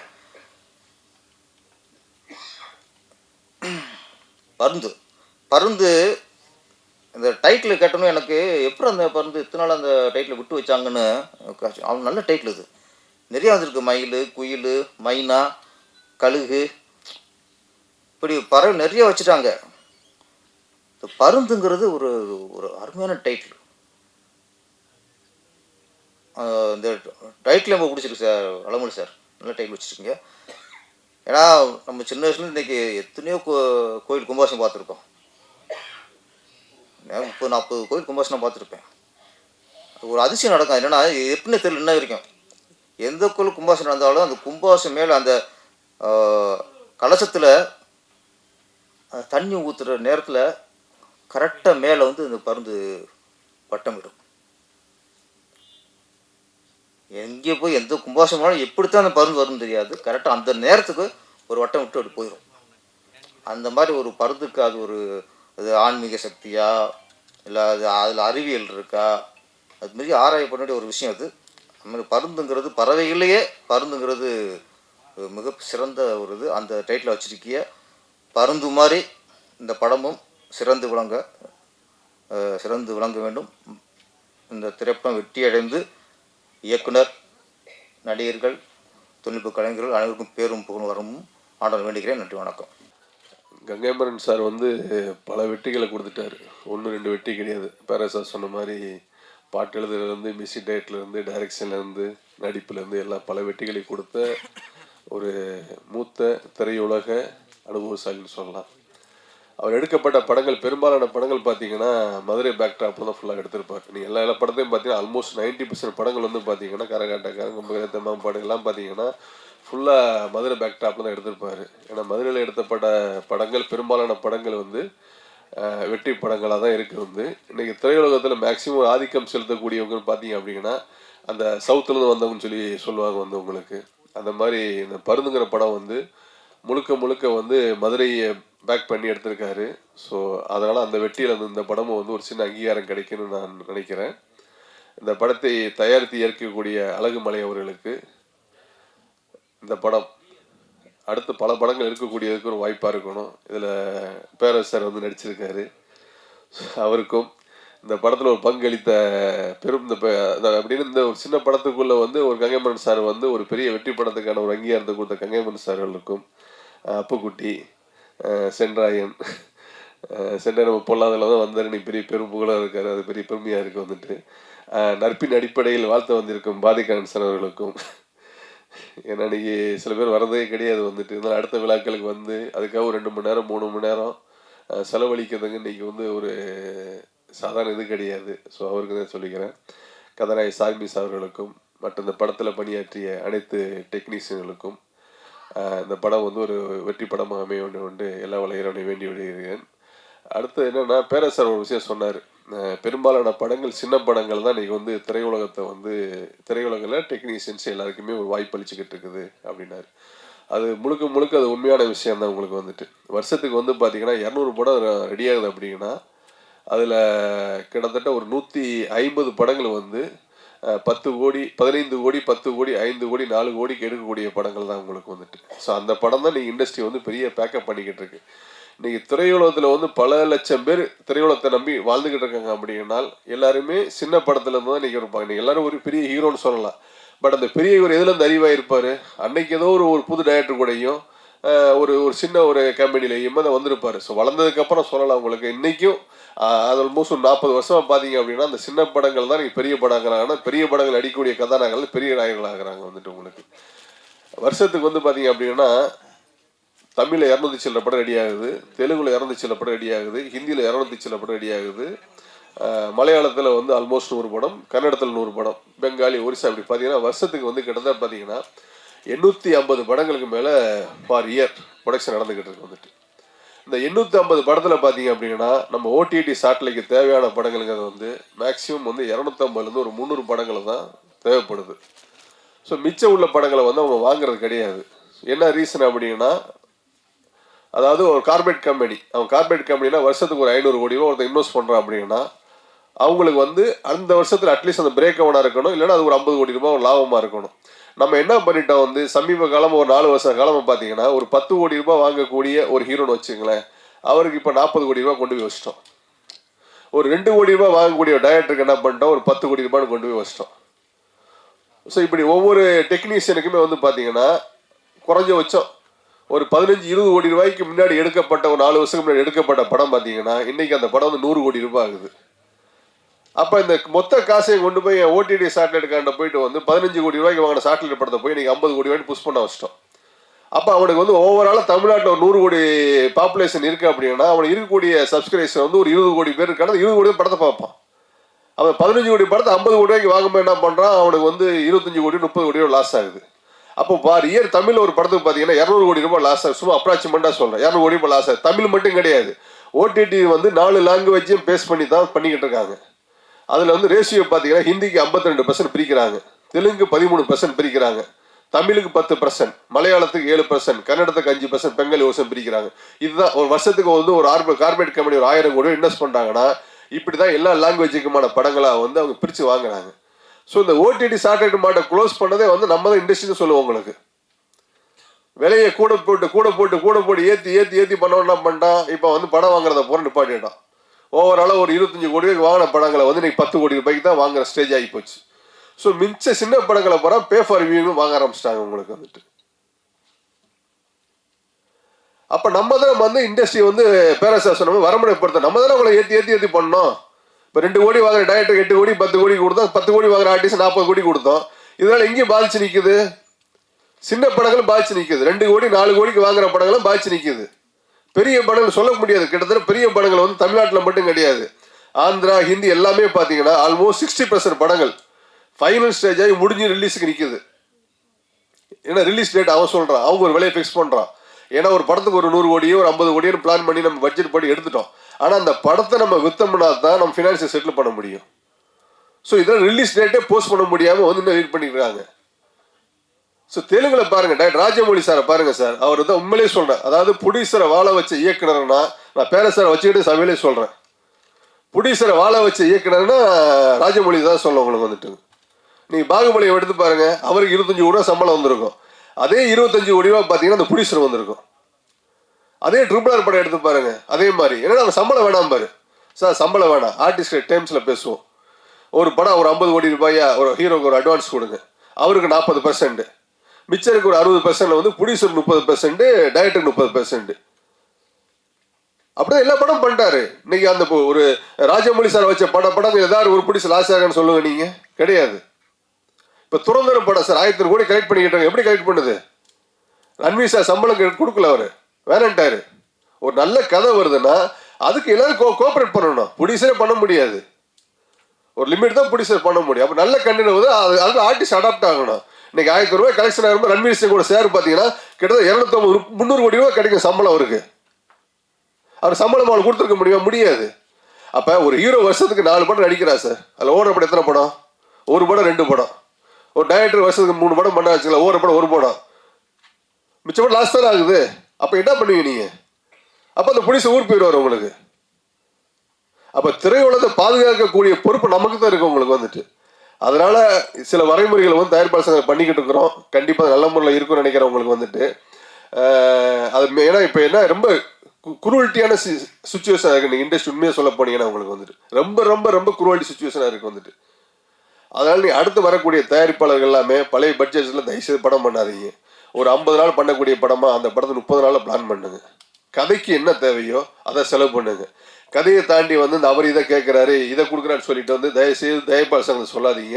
ஏன்னா வியாபார சூழ்நிலை இன்றைக்கி தேட்டர்களை பேஸ் பண்ணி தான் டோட்டலாக இருக்குது உங்களுக்கு வந்துட்டு. அதனால் அதை பார்க்கல வந்துட்டு இப்போ கேரளாவில் பார்த்தீங்கன்னா பெரும்பாலான படங்கள் கண்டென்ட் பேஸ்டாக இருக்குது. கதை என்ன கேட்குது, ஒரே ஷெட்யூல் போகிறாங்க, ஜீப்பில் போகிறாங்க, அதில் போகிறாங்க, ரொம்ப பார்த்தீங்கன்னா எக்கனாமிக்காக பண்ணுறாங்க. அந்த கதைக்கான படத்தை பண்ணுறாங்க, படம் வெற்றி ஆகுது உங்களுக்கு வந்துட்டு. இப்போ சமீப காலம் பார்த்தீங்கன்னா தான் ஒரு 1 இயராக தமிழ் வந்து கேரளா மாறி கதைக்குள்ளே அடாப்ட் ஆகி வந்துக்கிட்டு இருக்கு உங்களுக்கு வந்துட்டு. உங்களுக்கு அந்த மாதிரி நல்ல படங்களை பண்ணுங்க. என்றைக்கும் சின்ன படங்களுக்கும் சரி மற்றதுக்கும் சரி தயாரிப்பாளர் சங்கம் கண்டிப்பாக துணை இருக்கும். சில வழிமுறைகள் நாங்கள் பண்ணிக்கிட்டு இருக்கிறோம் உங்களுக்கு. இந்த நேரத்தில் மீடியா வைஸாக ஒன்று சொல்லிக்கிட்டு இருக்கேன். சில வரைமுறைப்படுத்தக்கூடியதில் வந்து சினிமா துறை சார்ந்து விளம்பரம் செய்யக்கூடிய எந்த நிறுவனமாக இருந்தாலும் சரி, அதை சார்ந்து விளம்பரம் செய்யக்கூடிய ஏஜென்சி யாராக இருந்தாலும் சரி, தயாரிப்பாளர் சங்கத்தில் வந்து உங்களோட கம்பெனி பேர், உங்களோட மெயில் ஐடி, உங்களோட ஃபோன் நம்பரு, ஸோ இது எல்லாத்தையும் வந்து ஒரு வரைமுறைப்படுத்துறதுக்காக தேவைப்படுது. கண்டிப்பாக கொடுங்க சொல்கிறேன். தொடர்ந்து தயாரிப்பாளர் சங்கம் தயாரிப்பாளர் இருக்கும் நேரத்துக்கு கூறி வாழ்த்து வருகிறேன். நன்றி, வணக்கம். இப்போ அடுத்தது கங்கைமரன் சார் பேசின பிறகு ஆடியோ ரிலீஸ் பண்ண போகிறோம். அதுக்கு முன்னாடி அவரை பற்றின ஒரு விஷயத்தை நான் சொல்லிடுறேன். சார் ஒரே நிமிஷம் சார் என்னென்னா சாரோட டைரக்ஷனில் படும்போது நான் கிளாமர் கிருஷ்ணமூர்த்திட்ட அசிஸ்டன்ட் பிஆர்ஓ இருந்தேன். பொழுது விடிஞ்சாச்சு, வெள்ளைப்புறா ஒன்றுன்னு நிறைய படம் நான் பண்ணிகிட்டு இருக்கும்போது என்னோடய வேலையை பார்த்து செண்பகமே படத்தில் வந்து என்னை பிஆர்ஓவாக வேலை கொடுத்து பண்ணார். அதுக்கப்புறம் என்னோடய வளர்ச்சியில் கோழி கூதெல்லாம் பண்ணிகிட்டு இருக்கும்போது இண்டிவிஜுவலாக 91 ஒரு படம் எடுக்க வந்தோம். ராமராஜன் வந்து என்னை ப்ரொடியூசர் ஆக்கி விட்டார். நான் 2 ஃப்ரெண்டுங்களுக்காண்டி கால்ஷீட் கேட்டு போனேன். கால்ஷீட் கொடுத்தா என்ன தருவாங்க, வந்து பிஆர்ஓ பண்ணுவேன்னு. இல்லை நீங்கள் விஜயமுல்லியை பார்ட்னராக சேர்த்துங்க, நான் டேட்டு தரேன்னாரு ராமராஜன். சரின்னு சொல்லிட்டு அவரை கன்ஃபார்ம் பண்ணிவிட்டு அமர் சாரை போய் பார்த்தேன். அப்போ இளையராஜா சார் மியூசிக் பண்ணால் நல்லாயிருக்கும் சார்னு சொன்னேன். சரி வாப்பாக்கு என்ன பண்ணித்தரேன் அப்படின்னாரு. ஒரு அட்வான்ஸ் எடுத்துகிட்டு ஸ்டில்ஸ் ரவி எல்லாம் கூட்டிட்டு நாங்கள்லாம் போய் கொடுத்தோம் இளையராஜா பிரசாத் லேபில். அதில் வந்து பழங்கள்லாம் வச்சு ஒரு 100 ரூபா கட்டை வச்சு கொடுக்க சொன்னார் ஸ்டில்ஸ் ரவி. அதெல்லாம் இருந்தோன்னா இந்த பணத்தை மட்டும் ராஜா சார் எடுத்துக்கிட்டு இந்த பழம்லாம் ப்ரொடியூசருக்கு தேவைப்படும், நீங்கள் எடுத்துகிட்டு போங்கன்ட்டார் காமெடியாக. அப்புறம் சின்ன ஒரு முரண்பாடு வந்துருச்சு ராமராஜன் சாருக்கும் ராஜா சாருக்கும். அப்போ என்ன ஆயிடுச்சுன்னா, இல்லை நீங்கள் அப்புறம் தேவா மியூசிக் போட்டுக்கலாம் அப்படின்னு ராமராஜன் சொன்னார். அப்போ மனசுக்கேற்ற மகராசா படம் நல்லா ஓடிட்டு இருந்தது. உடனே அமர் சார்கிட்ட சொன்னேன், சார் இது மாதிரி என்ன சார் இப்படி ஆகுதுன்னு சொன்னேன். அப்போ உட்லண்ட்ஸில் இருந்தார். அப்போ சொன்னார், சரி என்ன பண்ணலான்னாரு. இல்லை சார் நாங்கள் அடுத்த படம் பண்ணும்போது மியூசிக் டைரக்டராக ராஜா சாரை போட்டு இந்த பணத்தை யூஸ் பண்ணிக்கிறோன்னே. இங்கே வான்னார் பக்கத்தில் கூப்பிட்டு, என்ன நீ அவ்வளோ பெரிய கோடீஸ்வரனா அப்படின்னார் அவர். அடுத்த படத்துக்கு இப்போ அட்வான்ஸ் கொடுத்த அளவுக்கு நீ வேணாம், அண்ணங்கிட்ட அட்வான்ஸ் போனால் திரும்பி வராது, நீ வா நான் உனக்கு வாங்கி தரேன், இந்த படத்துக்கு யூஸ் பண்ணிக்கன்னு சொல்லி முதல்ல அட்வான்ஸை திருப்பி எனக்கு கொடுத்து மறுபடியும் ப்ரொடியூசர் ஆக்குனது இவர் தான். அந்த மில் தொழிலாளி படத்தில் ஒரு டெக்னீஷியன் வந்து கதிரேசனாக கூட வேலை செஞ்சவர். அதான் தெரியும் அவருக்கு அந்த என்ன நடந்ததுன்ட்டு. ஸோ அது மாதிரி வந்து அந்த காலத்தில் இந்த கிட்டத்தட்ட 30-40 வருஷமாக சார் கூட நான் ட்ராவல் பண்ணிகிட்ருக்கிறேன். எப்பயுமே ஒரு ஃபோன் பண்ணால் அது ரெஸ்பான்சிபிளாக பதில் கொடுக்கறதில்ல சினிமாவில் கொஞ்சம் பேர் தான். அதில் ஏவிஎம் சரவணன், அபிராமி ராமநாதன், அடுத்ததான் கங்கைமரன் சார் தான். நன்றி. இப்போ அவர் வந்து பருந்து படத்தை பற்றியும் அதில் அவர் எப்படி பாடினதை பற்றியும் அதே மாதிரி பாட்டை வந்து இங்கே நமக்கு ஒரு மீடியாவுக்கு முன்னாடி ஒரு 4 வரி பாடியும் காட்டுவார்னு ஒரு அன்பாக கேட்டுக்கிறேன். எல்லாருக்கும் வணக்கம். எப்போ பேச கூப்பிடுவாங்கன்னு பார்த்தா லாஸ்ட்டில் பேச வச்சு கொஞ்சம் பாயிண்ட்டே இல்லாமல் பண்ணிட்டீங்க. யாரை பற்றி எல்லோரும் இன்ட்ரடியூஸ் பண்ணியாச்சு. எல்லோரும் இந்த படத்தில் யார் யார் முக்கியமானவங்களோ எல்லாத்தையும் இன்ட்ரடியூஸ் பண்ணியாச்சு.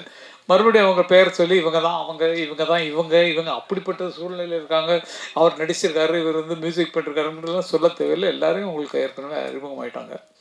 எனக்கு ரொம்ப பிடிச்ச விஷயம் என்னென்னா, இந்த சினிமாவுக்கே சம்பந்தமே இல்லாமல் தனியாக இருந்த கலை உலகத்தில் எந்த வித டச்சும் இல்லாமல் இருந்த ஒருவர் நான் எடுக்கணும், படம் எடுக்கணும்னு சொல்லிட்டு என்கிட்ட வந்து கதை சொல்கிறாரு. கதையை கேட்டால் எனக்கு வந்து நல்ல இயல்பாக ரொம்ப அருமையான ஸ்டோரியாக இருந்தது. ஒரு காதலர்களை, ஓடி போன காதல்களை எப்படி வந்து அவங்க காப்பாற்றுறாங்க, என்ன ஆச்சு, அதற்கு கதையெல்லாம் சொல்லக்கூடாது. அது மாதிரி ஒரு கதையை வந்து சொன்னார் அருமைக்குரிய அழகுமலை அவர்கள். நாங்கள் அவங்க ஊர்லேயே ஷூட்டிங் எடுத்திருக்கேன். நான் வந்து யானம்பலம் பக்கத்தில் இருக்கக்கூடிய புத்தக்கடை அந்த பக்கத்துலலாம் இருக்கக்கூடிய ஒரு புதுப்பட்டி என்ற கிராமத்தில் இருக்கிறது. பக்கத்தில் வந்து சக்கரத்தாழ்வார் கோயில் இருக்கும். அந்த கோயிலெல்லாம் நான் பாட்டுகள்லாம் எழுதியிருக்கேன். நிறைய பாட்டு, வில்லு பாட்டுக்காரன், எல்லா படத்துலையுமே அந்த பக்கத்தில் நான் எடுக்கிற ஷூட்டிங்கை ஒவ்வொருத்தருக்குமே கதை வரும்போது அவங்க லொக்கேஷன், வாழ்ந்த லொக்கேஷனாக வந்துடும் அந்த படத்தில். இது இங்கே தானே வாழ்ந்தோம், இங்கே தானே இந்த சம்பவம் நடந்ததுங்கிற மாதிரி அவரும் அதை தேடி வந்திருக்கார். நிஜமாக எனக்கு கதை சொல்லும்போது தெரியாது இவர் தான் டைரக்ட் பண்ண போகிறாருன்னு. கதை சொல்கிறார், நல்லா இருந்தது. அப்போ நீங்கள் ஒரு பாட்டு எழுதி கொடுக்கணுன்னா அதனாலப்பா சொல்லி பாட்டு எழுதி கொடுத்தாச்சு. அந்த தெற்கு பக்க காற்று அப்படிங்கிற பாட்டு. அப்போ ஒன்றும் சேஞ்செல்லாம் ஒன்றும் சொல்ல. மியூசிக் டைரக்டர் அருமையாக பண்ணிருக்கார். அந்த பாட்டை இப்போ ரெக்கார்ட் பண்ணும்போதே எனக்கு அனுப்புனாங்க. ரொம்ப அருமையான ஒரு மியூசிக் டைரக்டர் ஜான்ஜி, எங்கள் இசையமைப்பாளர். அவருக்கு ரொம்ப ரொம்ப நீங்கள் தான் என்ன வம்பா இருக்கு பாருங்க. ரெக்கார்டிங்கில் பார்த்தது, அதுக்கப்புறம் எங்கே இப்போ தான் பார்க்குறோம் நம்ம. அது அடிக்கடி தொடர்பு கொள்ளுறவங்க இருக்கட்டும். நீங்கள் எத்தனை படம் பண்ணாலும் அதில் கங்கை மரம் எழுதுனா நல்லா இருக்குன்னு சொல்லிட்டு மறுபடியும் கூப்பிடவே இல்லை நீங்கள். தெற்கு பக்க காத்துங்கிற பாட்டு ரொம்ப அருமையான பாட்டு. நல்ல எல்லாம் டோட்டலாக இன்றைக்கி பார்த்த சாங்ஸ் எல்லாமே ரொம்ப நல்லா இருந்தது, தெளிவாக இருந்தது. மியூசிக்கில் அப்பட்டமாக ரொம்ப அருமையாக உங்கள் மூளைகளை செலுத்தி என்ன வேணுமோ இந்த காலத்துக்கு அதை நீங்கள் பாட்டில் கொடுத்துருக்கீங்க, மியூசிக்கில் கொடுத்துருக்கீங்க, ரீகார்டிங் கொடுத்ததா சொல்கிறாங்க. சீக்கிரம் படத்தை பார்த்து அதுக்கு ஒரு ரிசல்ட் சொல்லுவேன். நீங்கள் உள்ள மாதிரி ஆட்கள்லாம் வரணும். புதியவர்கள் வரும்போது நீங்கள் உள்ள மாதிரி ஆட்கள்லாம் வரணுங்கிறது எனக்கு மனசில் ஆசை. அதை வந்து கோரியோகிராஃப் பண்ணுறதுக்கு சிவ நடன மேதையவர்களுக்கு நான் வந்து ரொம்ப ரொம்ப நன்றி சொல்லணும். எல்லா பாட்டுமே ரொம்ப கிளியராக பண்ணிருக்கிறீங்க. அது மிக சிறப்பாக எடுத்த ஒளிப்பதிவாளருக்கு நான் நன்றி சொல்லணும். ஏன்னா வந்து ஷார்ட்ஸ்லாம் அப்படி இருக்குது, நிறைய எடுத்திருப்பீங்க. அதை அழகாக எடிட் பண்ணி எடிட்டருக்கு பாராட்டுகள் சொல்லணும். நிஜமாக ரொம்ப நல்லா இருக்குது. உங்கள் ஒர்க்கை அவங்க நல்லா பண்ணிருக்கிறீங்க. ஒரு புதிய படத்துக்கு வரக்கூடிய ஒரு டைரக்டர், தயாரிப்பாளர், நடிகர், அவர் நடிப்பார்னு தெரியாது இருக்குது. அதுக்கப்புறம் தான் தெரிஞ்சது. கொண்டா ரிலீஸ் பண்ணுறாரு. அப்பா நான் அதுதான் பண்ணிருக்கேன்ப்பான்னாரு. பரவாயில்லப்பா அப்படின்னு பார்த்தா இன்றைக்கி பார்த்தா அவர் வந்து இந்த கிராமத்தில் அந்த பக்கத்தில் யாருமே இங்கே மற்றவங்க அரசியல் கட்சி சார்பாக தான் நின்று ஜெயிச்சிருக்காங்க. ஒரு கிராமத்தை இந்த இடத்த வந்து இவரை தவிர வேறு யாருமே இல்லை, இவரை மாதிரி உதவி பண்ணுறவங்களுக்கும் போராடுறதுக்கும் வேறு யாருமே இல்லைங்கிற அளவுக்கு ஊரில் துணிச்சலாக வாழ்ந்து கொண்டிருந்த ஒரு மனிதனை இன்னைக்கு வரைக்கும் வச்சுருக்காங்கன்னு சொன்னால் அது அவருடைய ஆற்றல் தான். நிஜமாக அந்த பக்கத்தையே கையில் வச்சுருக்காரு. அந்த மாதிரி கோவக்காரன்னு சொன்னாங்க. இன்னும் அவர் கோவத்தை நான் பார்க்கலை. எத்தனை பேர் அடி வாங்கினீங்களும் தெரியல. சென்றாயன் அடி வாங்கி நல்லா இருக்காம்மா, நல்லா அடியா, எப்படி நல்லா கொடுத்தாருமா, திருப்தியாக இருந்தது. ஓகே, ஏங்க எப்படி அடிச்சுங்க கொஞ்சம் காட்டுக்கலாம், கொஞ்சம் ப்ளீஸ் அடிச்சு காட்டுங்க, நாங்கள் பார்க்க நல்லதுங்க. இல்லை நிஜமா. ஓகே கண்ணா, ரொம்ப நன்றிம்மா, ரொம்ப நன்றி. இந்த நிகழ்ச்சி இவங்க 2 பேர் இல்லைன்னா கொஞ்சம் உற்சாகமாக இருந்திருக்குமான்னு தெரியல நமக்கு. இவங்க ரெண்டு பேரும் அவங்க படத்தில் ஆக்ட் பண்ணிருக்காங்க. இல்லைன்னா நான் எம்டியாக இருந்திருப்போம், ஒரு என்டர்டெயின்மெண்ட் இல்லாமல் என்னது ஒரே ட்ரையாக இருக்கு அப்படிங்கிற மாதிரி நினச்சிருப்போம். அது வந்து அவங்க தலைவரி கோலமாக சாரி இந்த காலத்து ஸ்டைலில் வந்துருக்குறாங்க. அது அந்த காலத்தில் பெண்கள் நல்ல கூந்தலை முடித்து பூ வச்சு அப்படியே அழகாக வச்சு பெரிய பொட்டு வச்சுலாம் வந்த காலங்கள் அது உண்டு. இப்போ குங்குமம் எங்கேயுமே கிடைக்கிறது கிடையாது. இதுக்கு பூ வைக்கிறதுக்கு பூ கடையெல்லாம் ஆடி போய் கிடக்கு. பூவெல்லாம் யாருமே தலையில் பூ வச்சுக்காம தான் சுற்றிட்டுறோம் பெண்கள் எல்லாமே. காலில் கோலம் போட்ட காலமெல்லாம் போச்சு, எல்லாம் கல்ச்சரே மாறி போச்சு அப்படிங்கிறது உண்மையான ஒன்று. பேரரசிட்ட சொல்லணுன்னா சமுதாய பிரச்சனைகளே அவங்கங்கே வந்து சொல்லக்கூடியதில் மிக பிடித்தமானது நிறைய இருக்குது. பல விஷயங்கள் தயாரிப்பாளர்களுக்கு ஏற்படுகிற கஷ்டம், தேட்டர் கிடைக்காம அலையிறதுக்கான கஷ்டம் எல்லாமே தெரியும். தயாரிப்பாளர்கள் பேசுனது ரொம்ப அற்புதமாக இருந்தது. ஆனால் என்ன பண்ணுறது, தேட்டர் கிடைக்கிறது எங்கே போய் கேட்குறதுன்னு தெரியல, எப்படி தேட்டர் அப்ரோச் பண்ணுறதுன்னு தெரியல. புதியவர்கள் வந்தாங்கன்னா அவங்களுக்கு கைடன்ஸ் பண்ணுறதுக்கு நிஜமாக எனக்கு தோன்ற ஒரு ஐடியா என்னன்னு சொன்னால், டைரக்டர்ஸ் யூனியனில் இருக்கீங்க, புது டைரக்டராக வந்திருக்காரு, புது தயாரிப்பாளர் வந்திருக்காரு, தயாரிப்பாளர் சங்கமும் இங்கே இருக்குது.